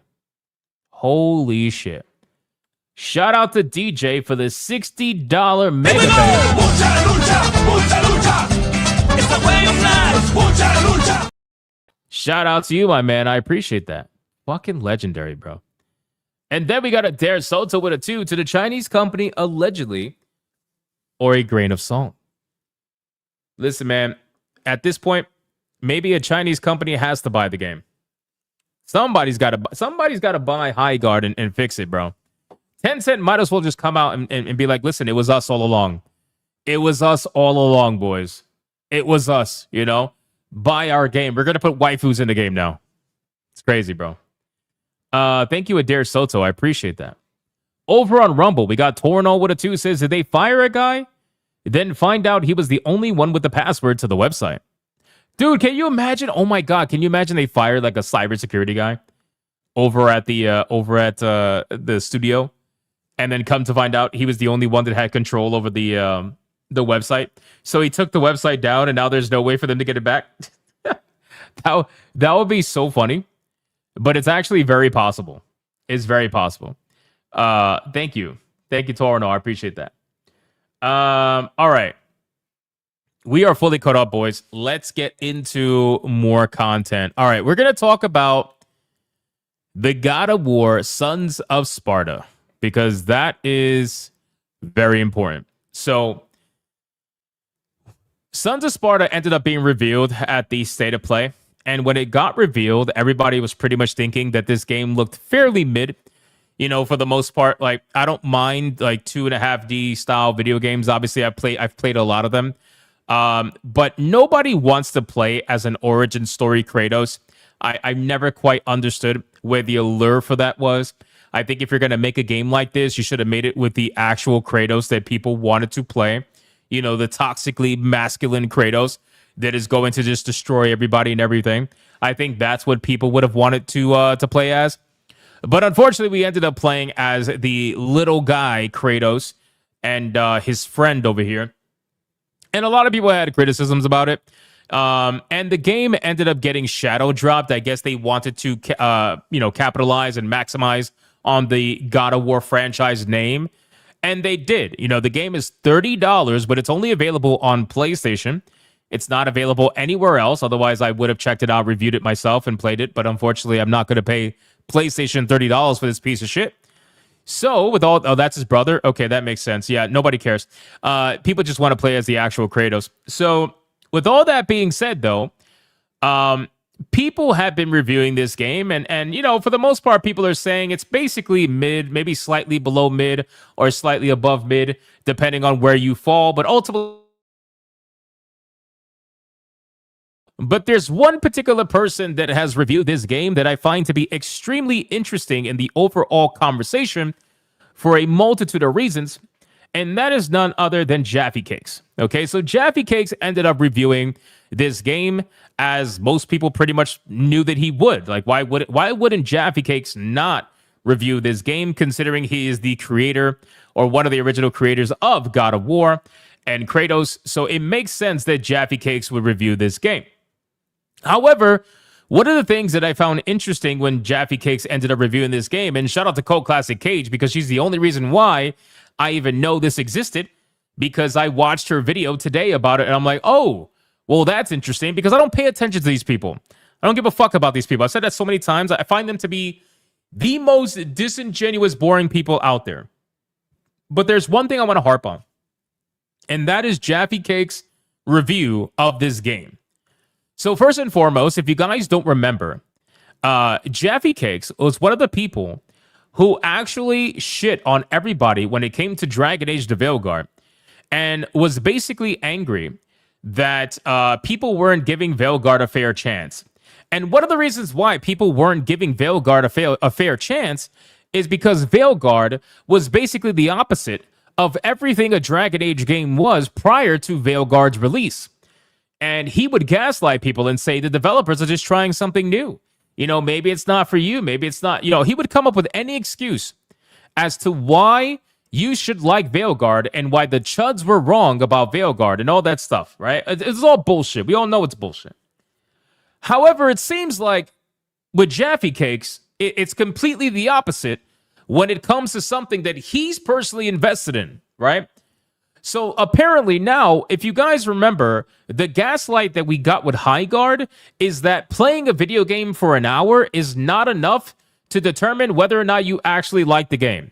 That is what a lot of people told us with Highguard, even though Highguard, you can complete one round anywhere between 8 to 30 minutes, and that's enough to see the entire game and the entire gameplay loop. But apparently 1 hour was not enough, and yet meanwhile, Jaffe Cakes comes in here and he says, I played a little over an hour of the new God of War game, God of War Sons of Sparta. It's well made, but it's generic and dull. It's also one of the worst decisions the God of War team has ever made. Its very existence is super confusing and offensive.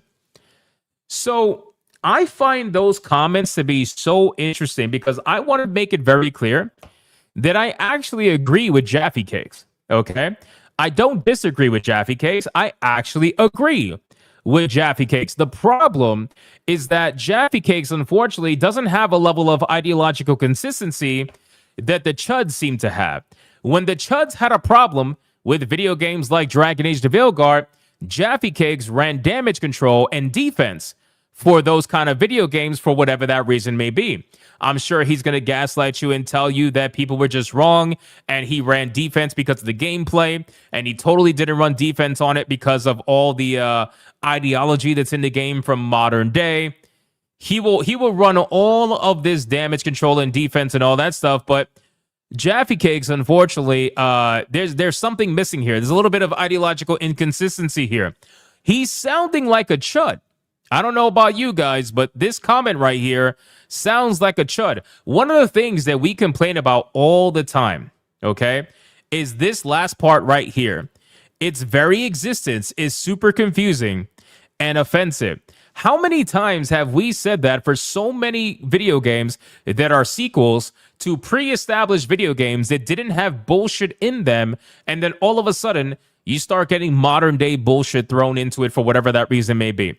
And then we start questioning, who was this made for, right? Who exactly was this game made for? I think that's one of the main questions that we ask for a lot of video games, right? I'm pretty sure we've asked that probably 10 times this year already. I can't even count how many times we said it last year.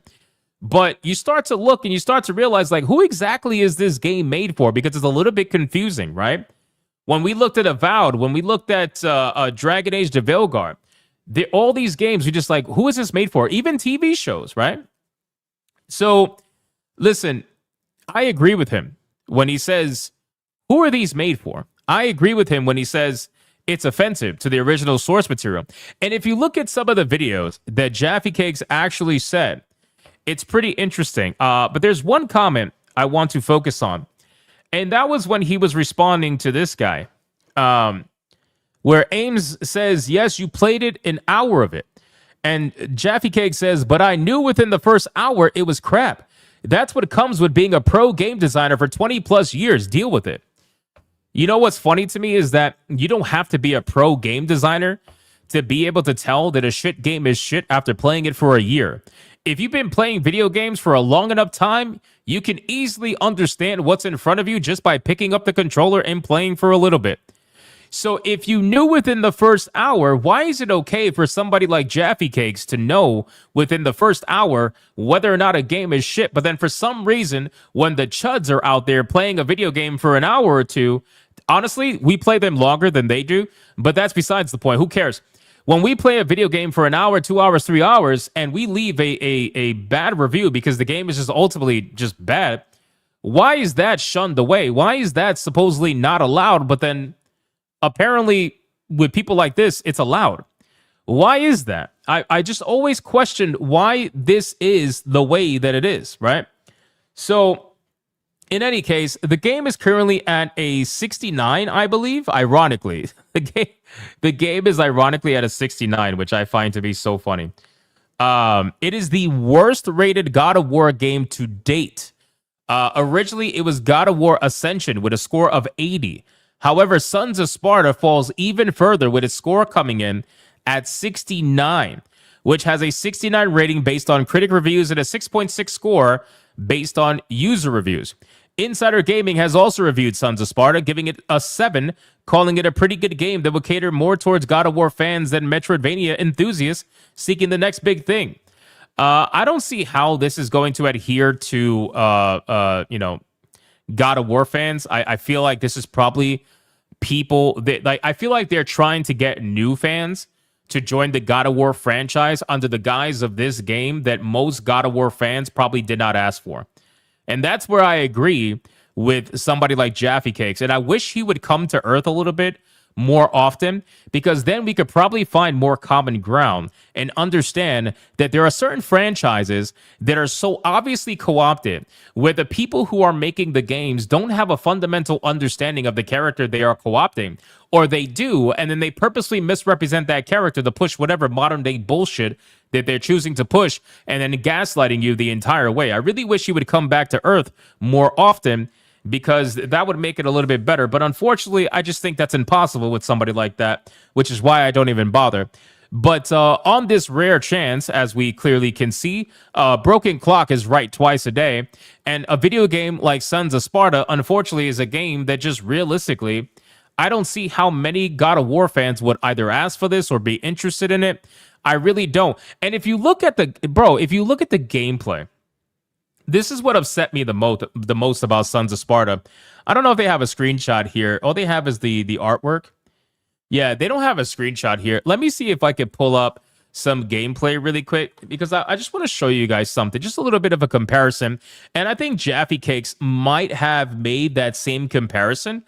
Let me see. So if we look for Sons of Sparta gameplay, let me show you exactly what this looks like, just to give you an idea, okay?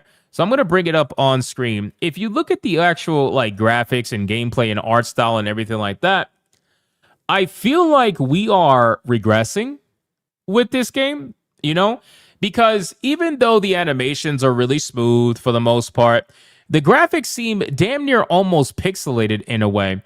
And I can't help but look at this as regression, especially from a studio like PlayStation, right? Because PlayStation, I feel like if they're going to make a Metroidvania style video game, then they should be able to go all in and make it one of the most beautiful games. It doesn't have to be realistic. You can have a great art style, and I'm going to prove to you exactly what I mean. But they're getting felted by other studios that are indie studios that are making Metroidvanias that have way better art style, way better animations, and it's not backed by a major studio like PlayStation, right? I'll give you a perfect example. Well, obviously, Hollow Knight's probably one of the best examples in my opinion, but I'll give you another example. So one of my favorite video games that came out last year is Shinobi. Okay, Shinobi Art of Vengeance. I'm going to show you Shinobi Art of Vengeance. Just look at the art style difference between the two, and you tell me which one has more care, which one has more quality, which one actually tried harder versus whatever the fuck Sons of Sparta is. Like, when I played this game, I could not stop looking at the actual just the animations, the art style, the environments, the backgrounds. I couldn't stop looking. I was taking screenshots like crazy, and I was posting it on my Steam because this game is fucking beautiful. This game is actually like amazing in the way that it looks. And, you know, StreamYards is probably not showing it that great, but it is genuinely so smooth and such a well-made Metroidvania style side-scrolling video game. Like, it really is a well-made video game. So I love this art style, and it shows that you don't have to go crazy. You don't actually have to go insane graphically to have a beautiful art style that looks really good. And there are certain points where it zooms out into the environment, and it shows just how impressive it actually is. I don't know if I could skip through. Let me see. Submarine base, no. You got Mad Train. Was that one of them? Yeah, you got Mad Train going against the boss battle with the comp. It's just so good. It's so good. If you guys haven't played this game, highly recommend it. Go check it out. But this proves that Sony and PlayStation could have did so much better with this. And whoever they hired to do this Metroidvania God of War style video game, they should have buckled down on the visualization of the game and really tried to put some fucking effort into it. I feel like they kind of backed out on the effort visually and focused more on the gameplay and the story aspect. But you can't do that, man. You have to go all in, especially if you're representing a franchise like God of War. It's almost as if they went into this with minimal respect for the franchise that they're co-opting. And it's like just a rant. If you took the words God of War out of it, this would have been a super generic Metroidvania video game that nobody would have cared about. But because they put the God of War name into it, that is the reason why anybody even remotely gave it a chance. And it's not because it looked interesting, but it's because it had God of War tied to it. So take away God of War and suddenly nobody gives a fuck, right? So I was just overall disappointed with the overall presentation of the game. And again, I watched a lot of people play this game, right? I tried to look as many people as possible. And I'm going to bring the gameplay back up while I talk about this so people understand. Everybody knows Shinobi is amazing. But let me bring back up God of War so that you guys can see what I'm talking about. Now, again, I've watched a ton of gameplay on this. Anytime I need to check out gameplay for a video game that I can't personally play, I always watch MK Ice and Fire. So go subscribe to that channel. Great channel. It does nothing but gameplay walkthroughs and stuff. I was watching the gameplay, and I got to be honest with you, super, super disappointed. I was super disappointed in all of this. It looks just extremely generic, extremely basic. The only thing I like is that the animations look very smooth. That's really it. Aside from that, I'm sure the story is not that great because I just feel like they just don't care, bro. Like they took the name God of War and they hoped that would be enough to sell this game. That's really it. So back to Jaffe Cakes. Ultimately, I agree with David Jaffe, as crazy as that is to say and as crazy as that sounds. All I gotta say to David Jaffe is just welcome to Chudville, bro. Like we are very, very inclusive here in Chudville. We definitely like to invite people as much as possible. They like to talk about video games and stuff. And we tend to be right pretty often. We tend to be right. You need to come to Chudville more often. Chudville actually isn't that bad, man. Just come hang out. We'll have a good time. We'll talk about video games, and you'll realize that the Chuds have been right quite often, and you're starting to sound a little bit chuddish, which I appreciate. So in any case, that's basically it for God of War and the hypocrisy surrounding it. What the fuck is going on here? I have no idea. This game is just, I don't know. But no, seriously, I think that this game proves that there is a bit of selective, if you want to call it selective problem, selective hearing, selective standards. I don't know what you want to call it, but this game proved that there is selective standards when it comes to how certain people on the other side express their problems and concerns with video games, because they literally say the same exact thing we say, but because it's a video game that they're personally invested in, now it's okay to say it. But if it's a video game that they are ideologically in line with and the Chuds are not, well, then it's not okay to say it. It just, I just find it to be ridiculous. So anyway, that's basically it. Shout out to Jaffe Cakes. And again, thank you to Cult Classic Cage's video. You guys didn't see Cassie's video. She's the reason why I even know about this, because otherwise, Jaffe Cakes does not really pop up to my timeline. So that's basically it. Hey, speaking of Cult Classic Cage, did we get raided by Cassie? Was that a Cult Classic Cage raid in the chat right now? Look at that. Hey, shout out to Cult Classic Cage. Look at this. She's in the chat right now, boys. Everybody get your Pepsis out right now. Everybody get your Pepsis out right now, ladies and gentlemen. Cult Classic Cage is in the chat. Let's go. Shout out to Cassie. I appreciate you. Thank you for the raid. Thank you. Legendary. Get those Pepsis out, boys. Full sugar, no zero sugar. Get those Pepsis out and throw them at Cassie right now. Throw it at Cassie. Appreciate that. All right, guys. We got one more topic that we're going to go over, and this is going to be a good one. It's all about Highguard, baby. All of it is about Highguard. Let's catch up on supers, and then we're going to get into it. We got DJ.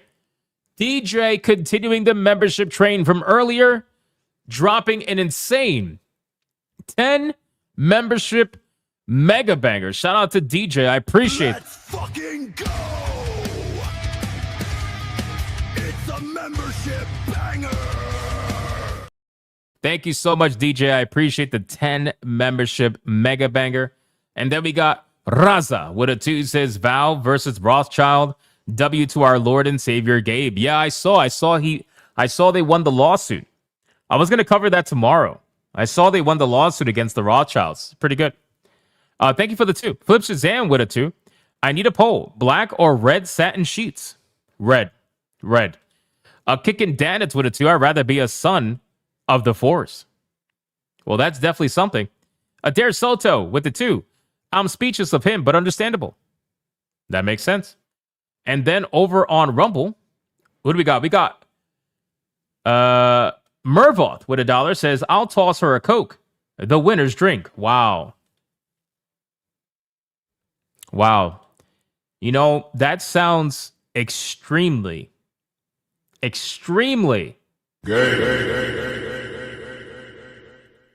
but I'll let it rock. For $1, I will let it rock. All right, guys. I think we're fully caught up everywhere. Shout out to you guys for the insane support again, as always. I appreciate it. Thank you for that. All right, we're going to get into the final topic now. We're going to talk about good old marathon, boys. We got to let me X out all this nonsense really quick so that I can have all my tabs open and ready to go with all the nonsense regarding Marathon, because it's going to be a doozy. It's going to be a doozy. Let me X out David Jaffe stuff, God of War nonsense. Okay. Perfect. All right. Are we ready for this, boys? I think we're ready for this. Let me start off with the trailer because I haven't seen this shit. So I'm going to take off the ears just because this is going to be a video on the channel. So, all right. Guys, it is now time to talk about Highguard. I'm just kidding. No, we're going to skip Highguard and we're going to talk about its sister, Marathon. Marathon we're going to be talking about today, and the reason why is because, number one, they released a brand new trailer and that I want to go over with you guys. And number two, I want to talk about how all the shills have essentially left Highguard and ran to Marathon. They have completely ran over to that game, and they're basically latching on to Marathon, hoping that that's the game that will prove their shillery to be right? Because they all went for Highguard, and everybody knows how that story ended. Now they're moving to Marathon, hoping that, you know, they'll find some sort of success there. They're like parasites, okay? They're leeches that are just leeching on to whatever video game that is going to give them their free stuff, give them their free promotion, and try to grow their platform that they bought a ton of followers on. So let's go over number one. In this video, we're going to be checking out the new trailer, which is right here. This is the trailer that they're promoting Marathon with over on X. We're going to check this trailer out and see if the game looks good. I'm going to be honest. If it looks good, I will tell you. If it looks generic, I will tell you. If it looks bad, I will tell you. And then we're going to go over all the comments over on social media, because there are a ton of comments. You got people complaining about negativity again in gaming. You got people that are trying to pretend as if negativity or shit talking in video games is a new thing and never happened in the past before. I really am sick of that, by the way. I'm sick of people who clearly are either too young, or if they're older, they were never part of video game conversation in the past. I don't know what it is, but if you are living life right now, I just want you to understand something. If you're living life and watching this video and thinking to yourself that gaming was never negative in the past and it only started now because of chuds or YouTubers or whatever, you're coping, and you're also lying to yourself, and you're lying to other people as well. But we'll get into it. So make sure to comment on this video. Otherwise, your view's not going to count. That really sucks. So let's play this video and see what's going on with Highguard. This is a 2-minute and 25-second trailer. Hopefully it's good. Let's see. Good morning, New Cascadia. This is Joy, your community outreach liaison. It's a lovely day outside. It's quiet. Very quiet. Rainfall is expected to begin in the early afternoon and last until a long time. For those who did not wake, your restless dreams endure. So small among the stars. Breathe softly. Do not worry. Peace is upon you. And I am here to walk with you into its embrace. Mayday! Mayday! Mayday! You know what's interesting to me? What's interesting to me is that due to the feedback that they got with Marathon when they first revealed the game, they got rid of all like the weird freaking, I don't know, rave music. And they're going, like, all their trailers are aiming a more serious tone. They're aiming a more darker tone, even though the game's visuals do not represent the tone that they're aiming for with the trailers. But you could tell with the trailers, that's what they're aiming for now. They're aiming for something that is darker, more serious, but the visuals don't match it, which is what's throwing me off here.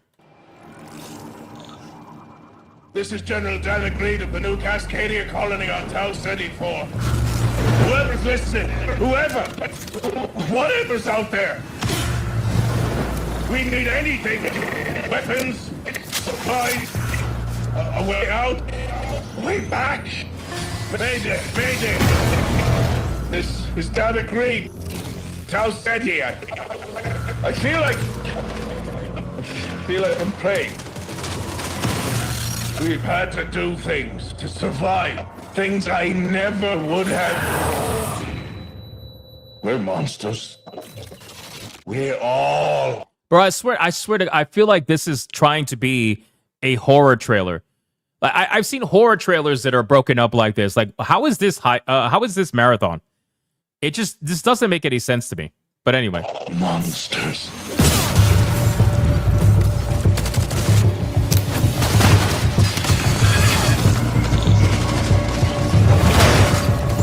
Embrace. Embrace. One step. Embrace. Embrace. One step. Embrace. Bro, what the hell was that? What the fuck is this? What is this thing? What is this game trying to be now, bro? I don't know what's going on here, but what is this? Why do you have a lion here? Is this a lion? What the hell?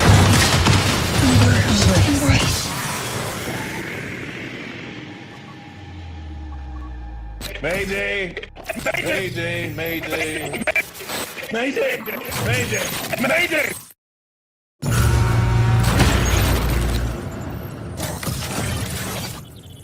Okay, so there is an open preview weekend, February 26th to March 2nd, leading up to the release of the game. You can clearly see in their editing that they're going for a certain visual style. Well, not a visual style. They're going for a more like a certain kind of setting or a certain kind of style in their trailers to push this like, we're totally different now, guys. Like, this game is totally different from the marathon that you saw earlier. I think that they just got a bunch of fancy editors to turn this into a more serious trailer, which there's nothing wrong with that. I feel like that's definitely going to sell the game better.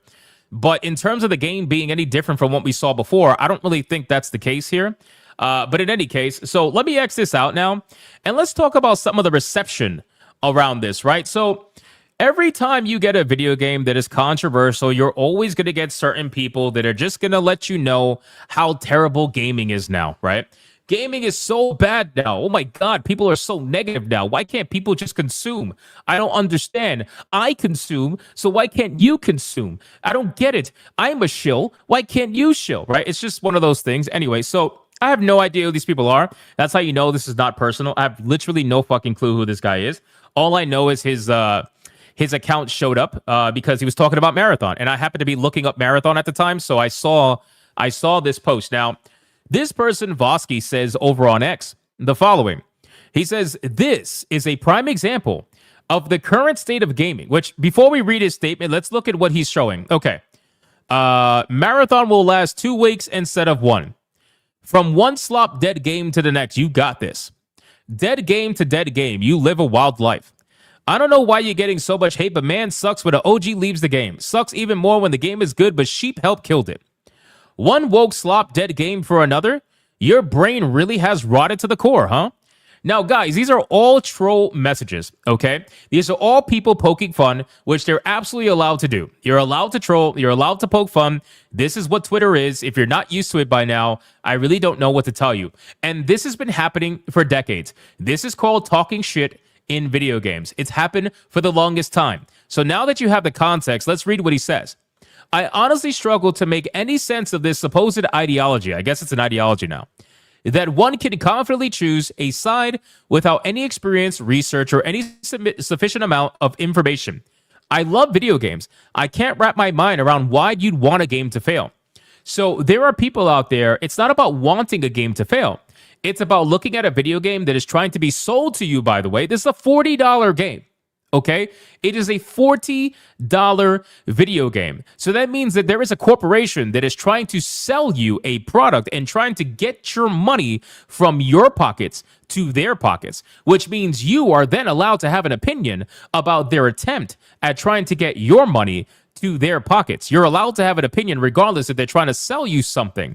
That's why it's a public, it's a company that is giving out a product to the public, and they have every right to criticize it. Now, when it comes to video games, for some odd reason, the entire existence of a trailer is not what a trailer is, I guess. I really don't understand their argument. They'll say that, oh, well, you're not allowed to make up your mind or make a decision without having any research or playing the game whatsoever. That's especially a big one, right? For some reason, in the gaming industry, you have to buy the product in order to decide whether you like it or not. But everywhere else in the world, with every other product, you can visually see it and determine whether or not you want to use it or not. Right? When you talk about food, you can look at food, you can look at offerings, you can smell it, you can see it, and you can decide if it looks good or not. And if it looks good, you're going to try it. If it doesn't look good, you're not going to try it, right? When it comes to movies, you can watch a trailer and determine whether or not you're going to watch the movie or not. If the trailer looks good, you're going to check out the movie. If the trailer doesn't look good, you're not going to check out the movie. When you go to buy a house, you're going to go look at the house and you're going to look at pictures online before you go see it in person. If the house looks like it's up to par, then you're going to go schedule some sort of open house where you're going to see the house. If the house does not look up to par, you're going to skip and you're not going to check it out, right? But for some reason, with video games, you have to buy the game and you have to give the corporation money to determine whether or not the game was actually for you or not. Even though the company releases trailers, even though the company releases screenshots, and it does everything that every other company in the world does, the shills want you to believe that you have to give them money in order to determine or to have an opinion on it. I will never understand that ideology, and it is simply coming from a person that is ideologically captured in some way, shape, or form, and it is almost always coming from an account that is a shill account. What do I mean? It's an account that is tied to some major AAA studio to some extent. This person is tied to a major AAA studio. As you can see, they are a content creator and an EA partner. So they are a partner for Electronic Arts. Need I say more? Anyway, so with all that being said, it's not about people wanting a game to fail.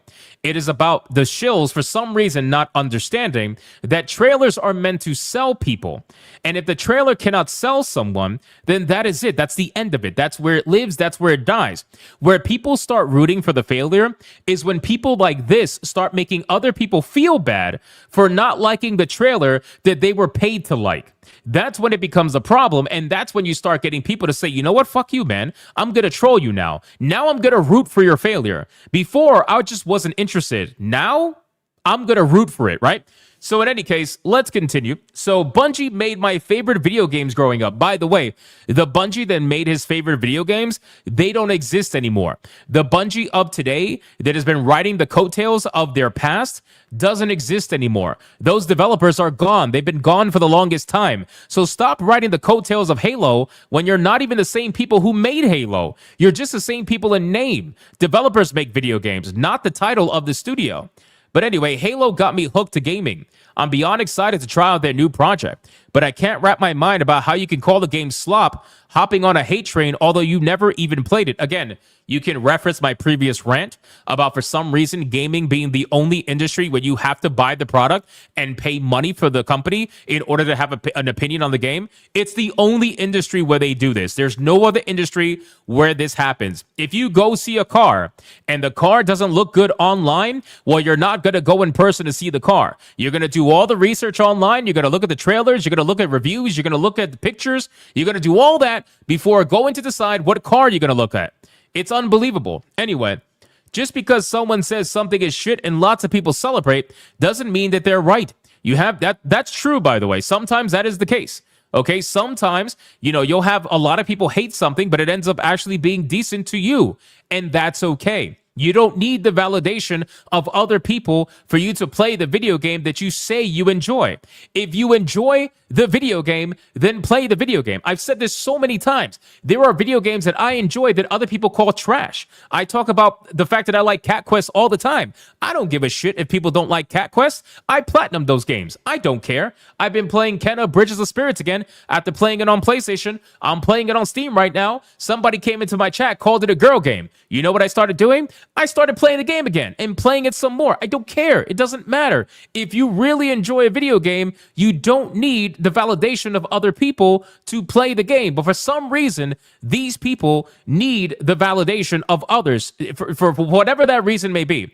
And I got to be honest with you, I think that it has to do with the fact that they are paid, or they're at least creator partners or whatever. Maybe they're not paid in money. Maybe they're paid in something else, access or whatever contract. I don't know. I don't know how the EA partner thing works, but all I know is you are a partner to a massive company like EA, so you clearly have some sort of, I guess you could say, some stake in the game. Like you clearly do. But anyway, so let's talk about this. You have the ability to hear that, take it in, and look deeper in yourself to develop your own opinion, which, by the way, that's what people are doing, okay? People are looking at the trailers, looking at the screenshots, looking at the gameplay, and saying, this isn't for me. And people like you are telling them that they're wrong, and that apparently that is not the right way to think about this game, and that because they haven't played the game, that they're not allowed to have an opinion. And then when you get attacked over that, you want to say, oh my God, all this negativity. It's like, you're stupid.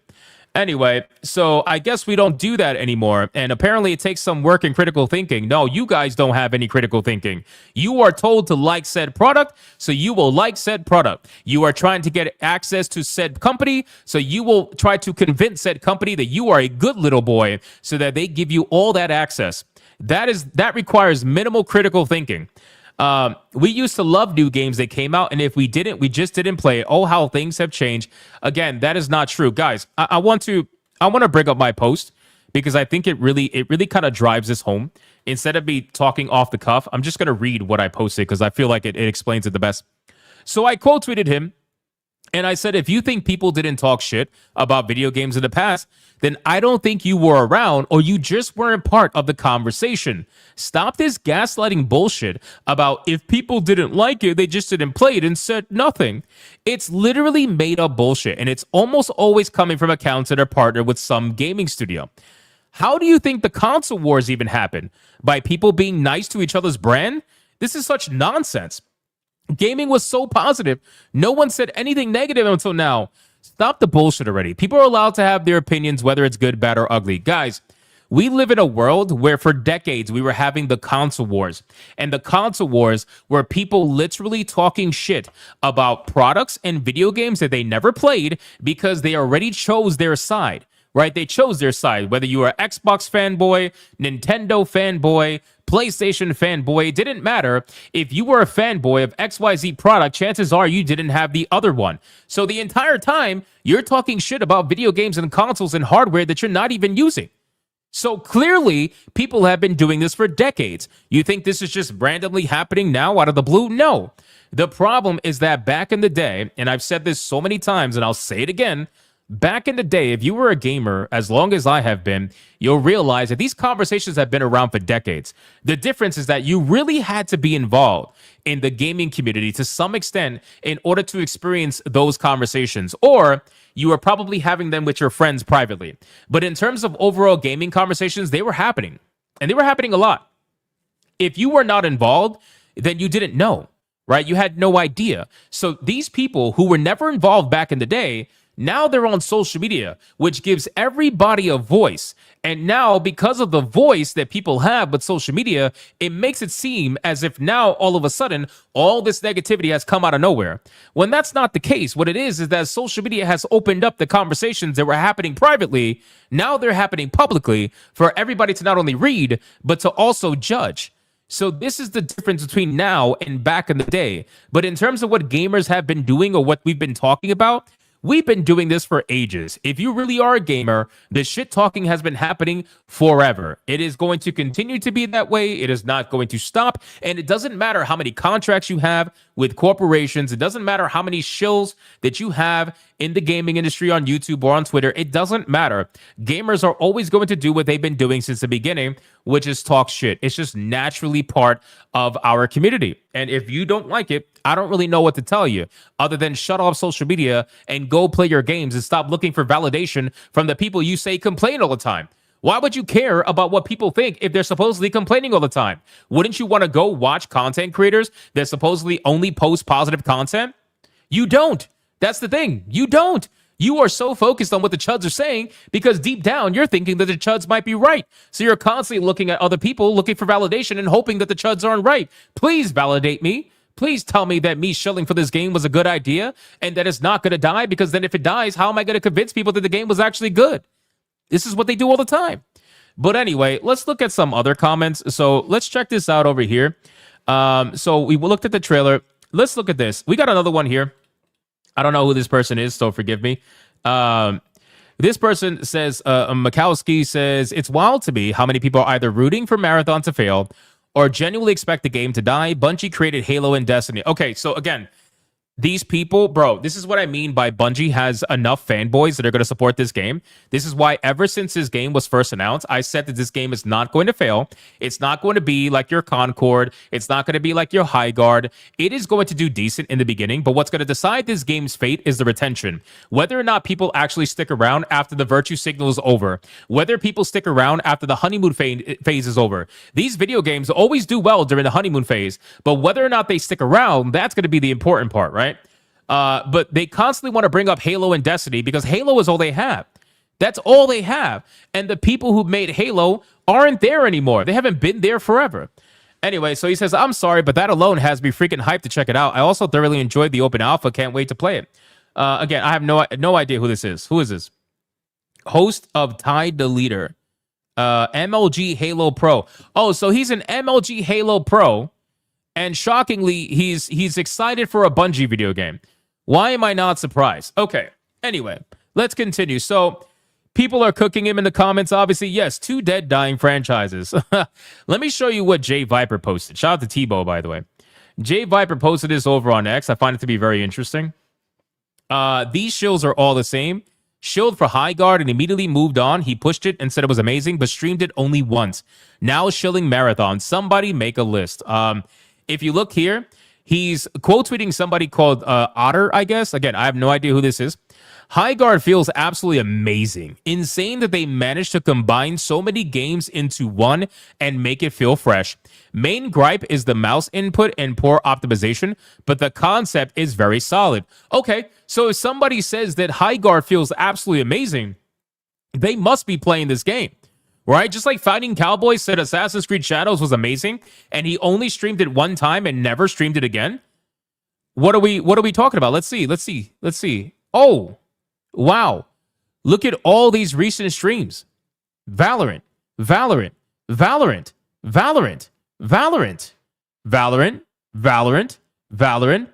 there's Highguard. There you go. Highguard right there. Okay. There's Highguard. Okay. Got it. Okay, before that, Valorant. Arc Raiders, Battlefield. So you're basically playing everything that the chuds are playing. You're playing everything that the chuds are playing, and you only play Highguard, the most amazing game ever that felt amazing. You played it one time. Wow. And keep in mind, guys, that as a free-to-play, you played it one time. Guess what, Otter? You are part of the 95% that left the game after one day. Congratulations. You are one of the chuds. I know, that's insane. But see, this is the problem, guys. This is the problem. These people do this all the time, dude. They do this all the time. They shill for these video games. They play it once, and that's if they play it at all, by the way, because a lot of these shill accounts, they don't even stream these games. They're streaming other games like this guy, Valorant, Battlefield, Arc Raiders, the games that people are actually playing. Then they're trying to convince you that these games are amazing, but that's because they must have gotten something from these companies, or they're trying to get something from these companies. So now this person has moved on to Marathon after playing Highguard for only one day. Now he's saying this is the game everyone complaining looks bad. This game, and pointing towards Marathon. So again, guys, all of the shills have decided to completely abandon Highguard, and they have now moved on to Marathon. And it is honestly, it's a glorious thing. It really is. Now, we're going to finish this video with this. As always, we have to go to the Steam forums because the Steam forums are it's amazing. This game is too expensive. The preview weekend is terribly planned. Concord 3. Rats and griefers will rule and ruin Marathon. Post here if stolen art assets are the reason you're not going to play the game. Did you buy Marathon? Why or why not? Pre-ordered. an important update on Marathon. It seems like they're deleting a lot of threads because there's just not that many popping up. Ironically, I wouldn't be surprised if they're like constantly deleting these threads, but that's where we're at. So, guys, Marathon is the next target for the Shills. Okay, as much as they like to say that people are rooting for the failure of a video game, I don't view you rooting for the success of a video game with no cause whatsoever as any different than somebody else rooting for the failure of a video game with no cause. The difference is that a lot of people that are supposedly rooting for the failure are just people that saw the trailer and said the game wasn't for them. You guys decided to get your panties in a twist because you want to convince everybody that this game is the most amazing game ever, and you need all the chuds to validate you. You got upset, started attacking the chuds online and saying that they're lying about Marathon because you like it and they don't. Then it turned into a tit for tat situation where the internet is going to internet at that point. I think we really need to stop this nonsense. I really do. We need to stop the bullshit and just understand that people have every right to look at a trailer for a video game and decide that it's not for them. If a trailer is not meant to sell you on a product, then I would love for one of these shills to explain what a trailer is for. Please, just like a food sample is meant to sell you on the dish so that you buy the actual dish, tell me what a trailer is for. Because if it's not meant to sell you on buying the product and checking it out, then what is it for? Entertainment? Goodwill? I just really want to understand what it's for. We all know what it's for, but for some reason, these people want to change the definition of what a trailer is. So you guys let me know in the comments, man. Comment down below. Otherwise, your view's not going to count. That really sucks. And let me know what you think about Marathon, man. I really do think that Marathon is not going to fail. I think Marathon is going to do fairly decent. I'm going to call probably anywhere between 50 to 70,000 concurrent players is my guess, considering it's a paid-for product and not free-to-play. But that is my guess for Marathon, and then the retention from there is going to be what people really pay attention to. But at least Bungie's charging $40 will get enough money up front to at least support the game for a couple of months while they figure out whether or not they could keep players or not. So we'll see. Let me catch up on supers really quick. What do we got? We got... Oh, wow. A lot came in. Hold on. Dash Attack with a 5. It's $40. No way it gets 40K. I'm telling you, man. I think it will. I think it will. I really do. I think it will get past 40K. And hopefully I'm wrong, because I think it'll be funny if I was wrong. But I think it will get past 40K because I'm thinking about... So here's what I'm thinking about. I'm thinking about Bungie fanboys, and I'm also thinking about casual Bungie fans that are on Steam. And Destiny brought in a lot of those people. So I think with Destiny bringing in a lot of those people, I think a $40 marathon from Bungie will do over 40K. I really do. We'll see. Dash Attack with a 5. Despite all the problems of Highguard, despite that, I don't even know what Marathon is even trying to be. Robo Graffiti Punk? I don't get it. Maybe. Honestly, I have no idea. I have no idea, bro. I wish I had an answer for you. I don't think anybody understands what this game is trying to be, bro. I really don't. Mr. Melancholy with a 5. Gaming was never toxic, says tourists or people who were too young to see how we threw digital hands. Back then, devs finished their games before shipping. Absolutely, bro. We used to talk so much shit. We really used to talk. I remember grabbing Game Informer like magazines, and we would talk shit about some of the video games. You know how they would have like some of these random video games in the back that would get like a half a page or a quarter page spread, and we'd be like, wow, this game looks like shit. Like, we would literally do it all the time. We got it. Dare Soto with a 10 says, man, Hypno, the way you read this person's tweet, he reminds me of the guy. He says, don't ask questions, just consume products, then get excited for the next product. That's trying to tell us all to consume. Yeah, 100%.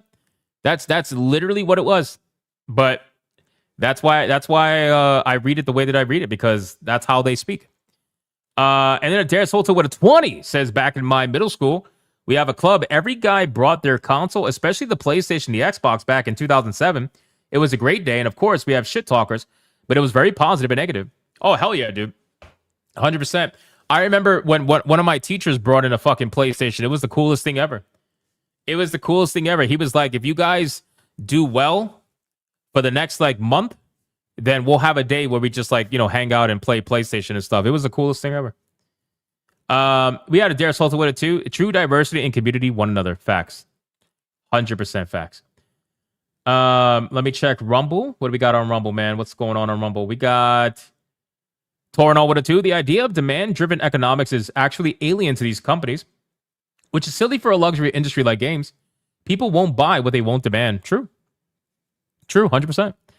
And again, I just want to reiterate, this is the only industry. Oh, let me put my ears on. I'm sorry. This is the only, my bad. This is the only industry that you have to give money to the corporation in order to have an opinion on the product. It is the only industry. There is no other industry that's like that, where you have to give money to the corporation. You have to buy the product in order to get a an opinion on it, which is crazy. Not that I could think of anyway. So it is what it is. What can I say? I will constantly fight against that notion. I will constantly fight against people who are like, you didn't play the game, so you're not allowed to have an opinion. Fuck you, bro. It's so easily disproven. It's so easily felted. And yet they still do it because they don't like the guy said, he apparently thinks the chuds don't critically think. These people don't critically think. They don't critically think whatsoever. They just repeat the same talking points for every game that they're shilling for. They get the contract. They're told what to say, what they're allowed to say, what they need to say. It's the only industry where it's like that. And it's also one of the only industries where they try to emotionally manipulate you into buying their product or at least being nice to them and not criticizing them. It's the only industry where supposedly, if you don't like something, well, you're just not supposed to say anything. You're just supposed to just not play it and not say anything. You're supposed to just be quiet. It's the only industry that's like that. It's crazy. Anyway, whatever. We got, I think we're caught up. Are we caught up? We are, in fact, caught up. Holy shit, boys. Movies to Hypno. No, they stopped that shit. They stopped that shit. Even with the movies. With the movies, you've always had professional critics. You've always had critics that, for the most part, obviously they're still access media, so they weren't fully honest. But some critics were notorious in Hollywood for being brutal on movies. So you at least always had professional critics, but in gaming, the supposed professional critics were gaming journals, and Gamergate exposed the bullshit of gaming journals all the way back in like 2000, whatever it was, 2010, 12, whatever.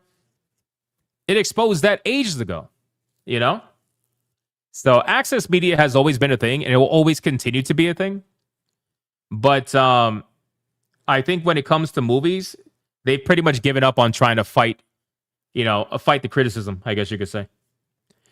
All right. Well, and to be fair, I don't remember the last time anybody tried to emotionally manipulate people into not criticizing a movie. I can't remember the last time an actor said, a bunch of really hardworking people worked on this movie, so we really should be kind about how we express that. I can't remember that. Now I can remember them talking about like, we should be kind about the criticism towards marginalized people in movies or something like that. I remember that. But Snow White, what did she say with Snow White? It was something similar to that. We got Benjamin Altman with a 5. Here's a game we talked shit about in the 90s. What is the better Pokemon game, red or blue, and why I preferred blue? Simply because it's what my parents me. Yeah, 100%. We just talk shit about every game, dude. Literally every game. K. I'm just gonna say K. K with a 125. The Kitchen Nightmares episode on Amy's Baking Company. She had the same talking points as the game industry, blaming Yelp reviews over their bad food. Bro, that's crazy. If you are someone who has a restaurant, if you make food or whatever, and you're blaming reviews as to why people won't eat your food, you're coping, bro. You're coping to levels that I never even thought were possible. We're talking like insane levels of cope, bro. You are literally in a business where it's all about the smell and the sight before the taste, and you're blaming text? You're blaming text? That's crazy, bro. I suppose. And again, if people leave bad reviews on your food, well, then you comment on the review like you're allowed to. You can comment. Are we not using the Uwu clip anymore? We hit Uwu ages ago, Sonia. We hit Uwu earlier in the stream, and we played the clip. So that's why I just put my ears back on, because I'm not going to play the clip twice. We already hit it. You can comment on the review and be like, listen, we're sorry that this is how you feel. We would definitely like to change your mind and maybe try again. But at that point, come try it. We're 4.5 out of 5 stars. And unfortunately, this is one we didn't make, but we always can try again. There's ways to fight it, but they don't even want to fight it. They just want you to not say it. All right, guys, thank you so much for the support today. It's been a wild stream. We're going to do the waifu battle now. If you guys didn't see my video today, I highly implore that you check out the video. It is about Highguard and all the insane nonsense surrounding Highguard. I'm linking the video right now in the chat. If you could check it out, I would greatly, greatly appreciate it. Go support that to the best of your ability. It's about Highguard being funded by Tencent and what that could mean overall for Jeff Keighley, especially, who seems to be heavily tied with Tencent. Adair Soto with a 10. If this game does make it to 50K, the sad part is the money doesn't go to the developer. It goes to the adventurers. They get the full cut, as well as the big CEO, and layoffs will still be happening. Well, yeah, that's what happens with massive AAA studios. It's always about the top. The top gets taken care of first, and then the bottom gets destroyed because of the top taking all the money. Unless it's a huge, huge success. But again, look at how Western studios handle success, and look at how Eastern studios handle success. Look at the Shift Up studio. They gave all their employees raises. They gave all their employees fucking PS5s and all that shit. Look at the From Software. From Software gave all their employees raises, gave them all kinds of stuff. Western studios, nope. You got to pay for another yacht, Anyway, all right, let's do the waifu battle, boys. If you're not going to hang out with us for the waifu battle, I appreciate your support today. Come join me tomorrow, obviously, at 9 p.m. Eastern every single day for more Hypnocast. I would appreciate it. Otherwise, again, thank you so much. And let's do the waifu battle because we have an interesting one today. Let's do it.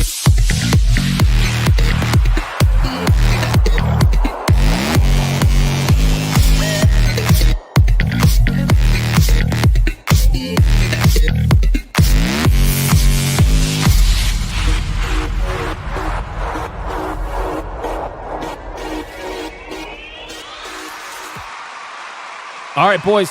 So the waifu battle is here. If you guys missed the last waifu battle, I don't understand how this woman is still winning. I mean, I kind of do, to be fair. I kind of do. But we do have a waifu battle champion that goes by the name of none other than Poison Ivy. Ladies and gentlemen. Crazy. Crazy. Let's go over the rules of engagement, and then I'm going to bring out the challenger that's going to go up against Poison Ivy. Rule number 1. All super chats during the waifu battle can and will count towards a particular waifu, but the only way that it is going to count is if you put the name of the waifu in the super chat first. You got to put the name first. If you do not put the name of the waifu in the super chat first, then it will not count. It does not matter how big they are. If you super chat after the fact and you put the name of the waifu you forgot to put the first time first, then I will make it count. Rule number 2. You could vote for any waifu regardless of who's on the screen. It doesn't matter. You could vote for the champion who is Poison Ivy, or you could vote for the challenger who you're about to find out. It doesn't matter who's on screen at the time. Last but not least, after the second waifu comes off screen, I'm going to do a 30-second countdown. After that 30-second countdown, no more super chats are going to count. It doesn't matter how big they are. The last super chat that shows up on my screen is going to be the one that counts. So please, if you are going to vote, vote early and vote hard, ladies and gentlemen. Do we understand the rules? We don't. I know we don't. Stop lying to me. Demon Carol with a 5. I can see a lot of Destiny 2 players dropping Marathon due to the purely PvP gameplay because, let's face it, PvPvE is just PvP with trash mobs. Facts. Facts. They're definitely going to jump in on the game because it's Bungie and they want to be like, oh, Bungie. But after the honeymoon phase is over, that's where we're going to find out the truth. Dark Mistress is pre-gooning with a 2. Poison Ivy rash any day. That's insane. Dark Mistress is literally pre-gooning. I haven't even brought out the challenger. Jesus Christ. All right, boys, listen. Today's challenger, oh, she's famous. She's famous. She is known in the waifu battle as being a fan favorite. That's right, boys. We haven't brought her back in a while, but I thought now is a time more than ever. Somebody's got to take down Poison Ivy, and I feel like she has a really good chance.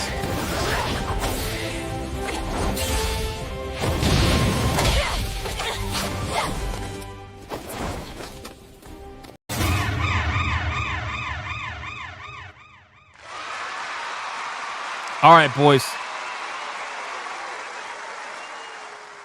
The challenger that's going to go up against Poison Ivy is going to be none other than the one and the only Black Cat. Ladies and gentlemen, let's start the clock and let's see who is going to win. Is it going to be Black Cat or is it going to be Poison Ivy? Let's find out, ladies and gentlemen. The names are on the bottom.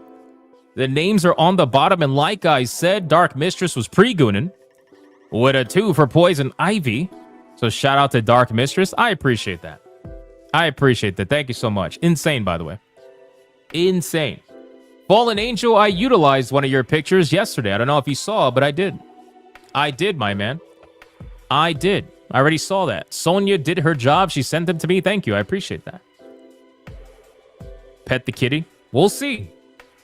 We'll see. BioT Wolf with a 10 says, Black Cat, I will be a bad spider for her. Will you? You know what? Yes, you would, because you like Felicia, so you absolutely would. I believe that. I believe that 100%. I believe that 100%. Shout out to BioT Wolf with a 10. I appreciate that. So far, we got Black Cat that's in the lead. Rumble seems a little confused right now. Torinol's questioning. Were you live yesterday? It didn't show up. I was live yesterday. YouTube was messing up yesterday, so a lot of people didn't show up in the stream, unfortunately. Today's stream was a lot bigger because now YouTube's working again. But the homepage was down, unfortunately, yesterday. So that kind of screwed us over. Yeah. Mr. Spanglish with a 189. Black Cat, FYI, this identifies as $2 million. We're rich, boys. We are rich, boys. That's it. That's it. $2 million. We're rich. We're fucking rich. This is how we do it. Ali Kusanagi with a $50 mega banger for Black Cat. Shout out to Ali Kusanagi. I appreciate that. I appreciate that. Thank you so much, man. $50 mega banger for Black Cat. It's crazy. And then we got Dark Mistress with a 2. Says Felicia was mentioned. Need more cat girl. Looks like we have a betrayal going on here. Interesting. Then we got Deadeye's Lock on Rumble for a 2 saying Black Cat. Thank you so much, Deadeye's Lock. I appreciate that, man. I appreciate that. Yo, look at this. Wait, where's the comment? Hold on. If you're not voting for Felicia, you're gay. This is coming from a gay man, by the way. That's pretty funny. Oh my god. But I was fine on Rumble. Yeah, Rumble was good.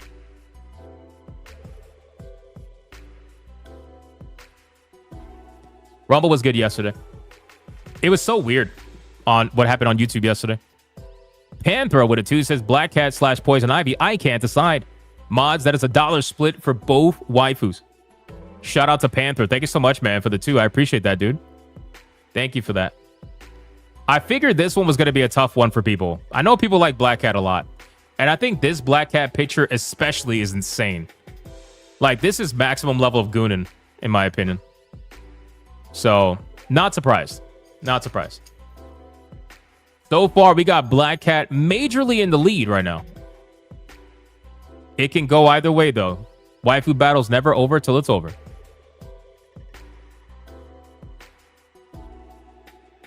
Oh, man.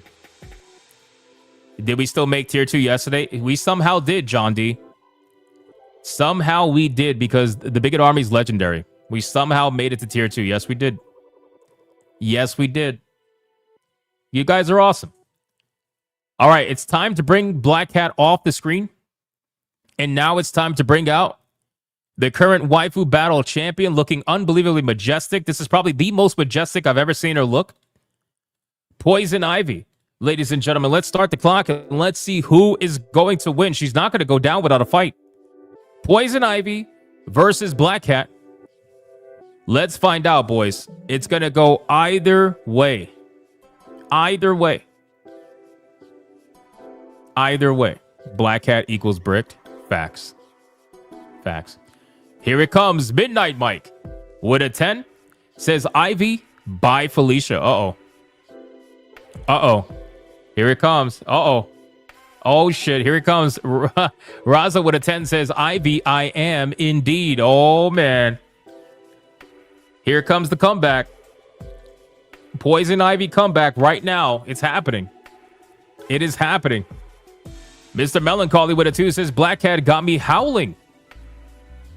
I bet she does. Better picture than a championship belt pick? Hey, it is what it is. It is what it is. Ron DFK with a 2. Black Cat, because I'm in a black hat. Pet the kitty. That's an interesting reason to pick Black Cat, but you know what? We're going to go with it. We're going to go with it. Denariah says he's gay. Oh my God. To be called gay by a gay man. I don't really know how that should feel. We got Dietrich Kotick with a 2 says Poison Ivy and Black Cat have to join Panther on this battle. That is $1 for both waifus. $1 for both. We got Vet Gamer with a 5. Black Cat. She will look absolutely stunning with red hair. She would rock it better than Poison Ivy. Black Cat with red hair. You know what? That might be a thing for sure. That actually might be a thing. That would look pretty good, I think. You're right. But I feel like the silver hair just makes it work. You know what I'm saying? It just makes it work. I don't know. It just makes it work. Does that make D half gay then? Yes. Maybe. Biolty Wolf with a 2 says Black Cat. Her worst look was not Thunberg. Ivy. Makes sense. Appreciate that, Biolty Wolf. Thank you for the 2. Raza says had to respond to Denariah. That's funny.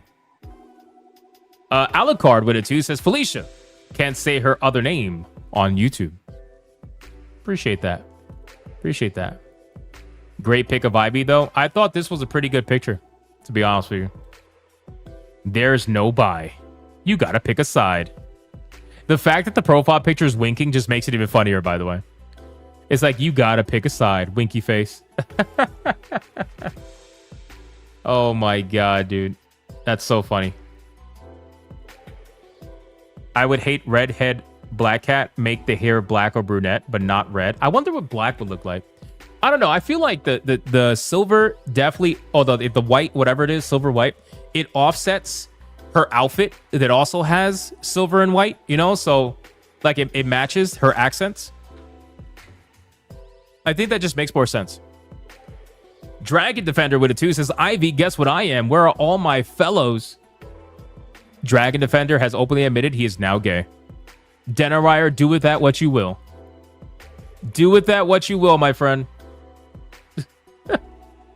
Oh, shit. All right, boys. It is time. It is time. It is time. We are going to be bringing down Poison Ivy from the screen. We're going to give Rumble a couple of seconds because Rumble likes to lag. They're laggers. Shout out to Rumble. Rumble, you're lagging. You're lagging. You're lagging, Rumble. You're lagging. 5, 4, 3, 2, 1, go.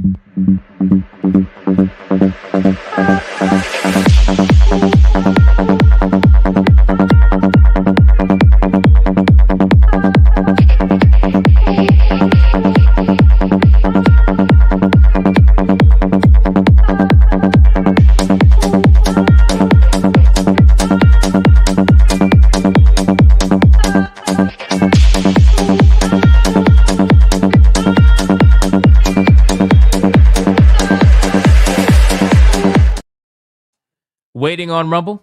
Waiting. Waiting. Waiting. Waiting. Waiting. Waiting. Waiting. And that's it. Waifu Battle Belt is mine!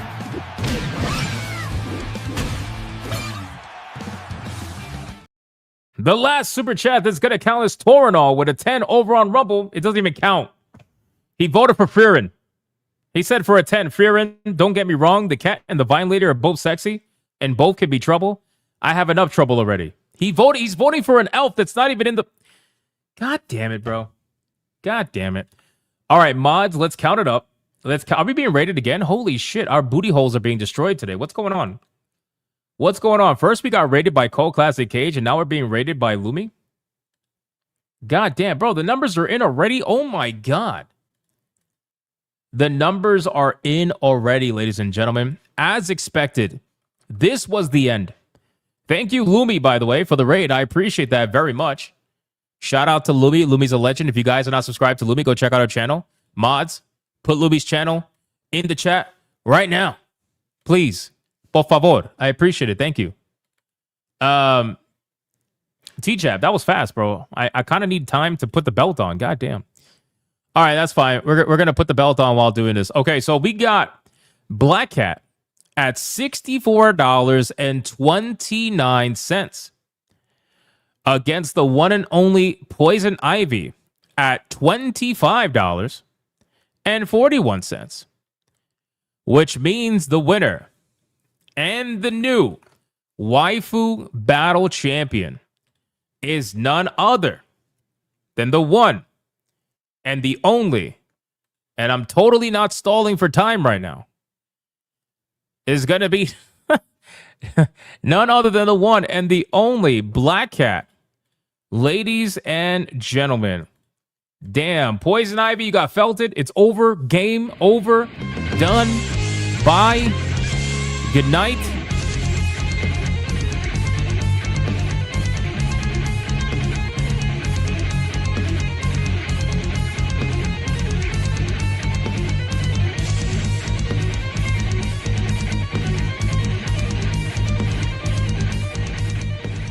Let's do it one more time, ladies and gentlemen. One more time. Let's go.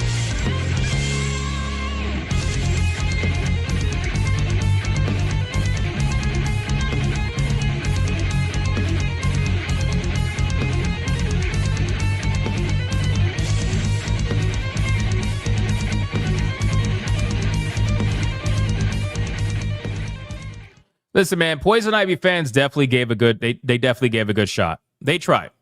They tried. But you know what? You're still coping. You are coping and seething. You just can't accept what you're seeing. Yes, you're coping and seething. The truth it is scalding, and now you are molding and coping so hard. Coping and seething. And that's going to be it for the Waifu Battle, ladies and gentlemen. Black Cat's going to go backstage, or she will face off against another waifu tomorrow. Hypnocast, 9 p.m. Do not miss it, ladies and gentlemen. Do not miss it. Guys, this was an insane stream, man. This was an insane stream. Thank you guys so much for the insane support. I appreciate it. Shout out to Co Classic Cage for rating. Shout out to Lumi for rating. Shout out to all you guys who like the stream, commented, spam the chat, super chatted, gifted memberships, everything. I appreciate it. I think we might have one gifted game, actually. Let me call that out really quick. I forgot to do that earlier. I apologize. Hold on one second. What do we got going on here? What's this? Angmar. Shout out to Angmar.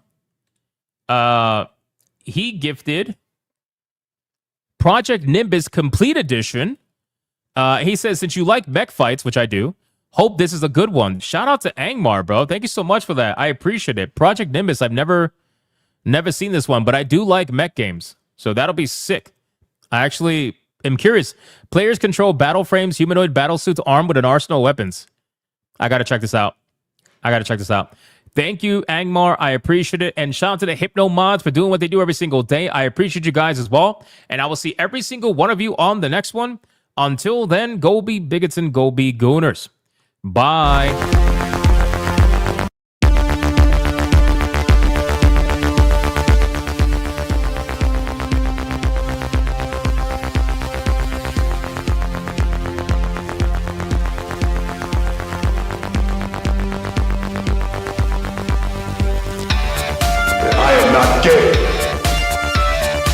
I have relationships with women and sex with men.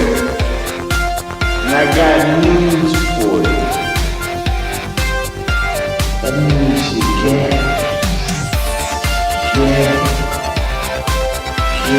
get. kids are just as bright and just as talented as white kids. Her dog or her cat was named Vagina. Vagina. Vagina. Put a ticket in Maker Gang. Suck it, yeah, don't put a ticket in Maker Gang. Fuck it, yeah, put a ticket in Maker Gang. It means put a chicken in it, sweetie, and make her fucking gang. Fucking pronouns! Fucking pronouns!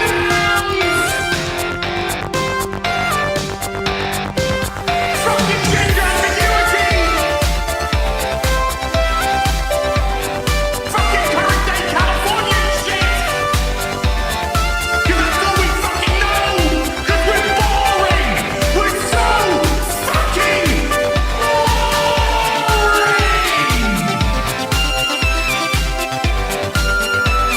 Twitter hole! Twitter hole!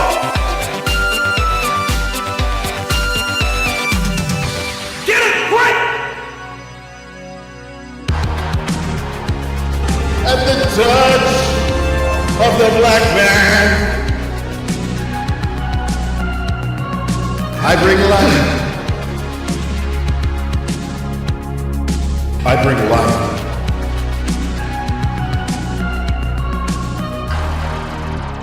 I bring life.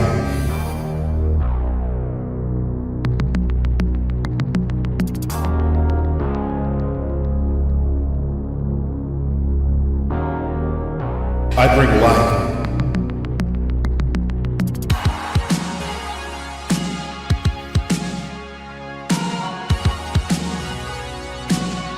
I bring life.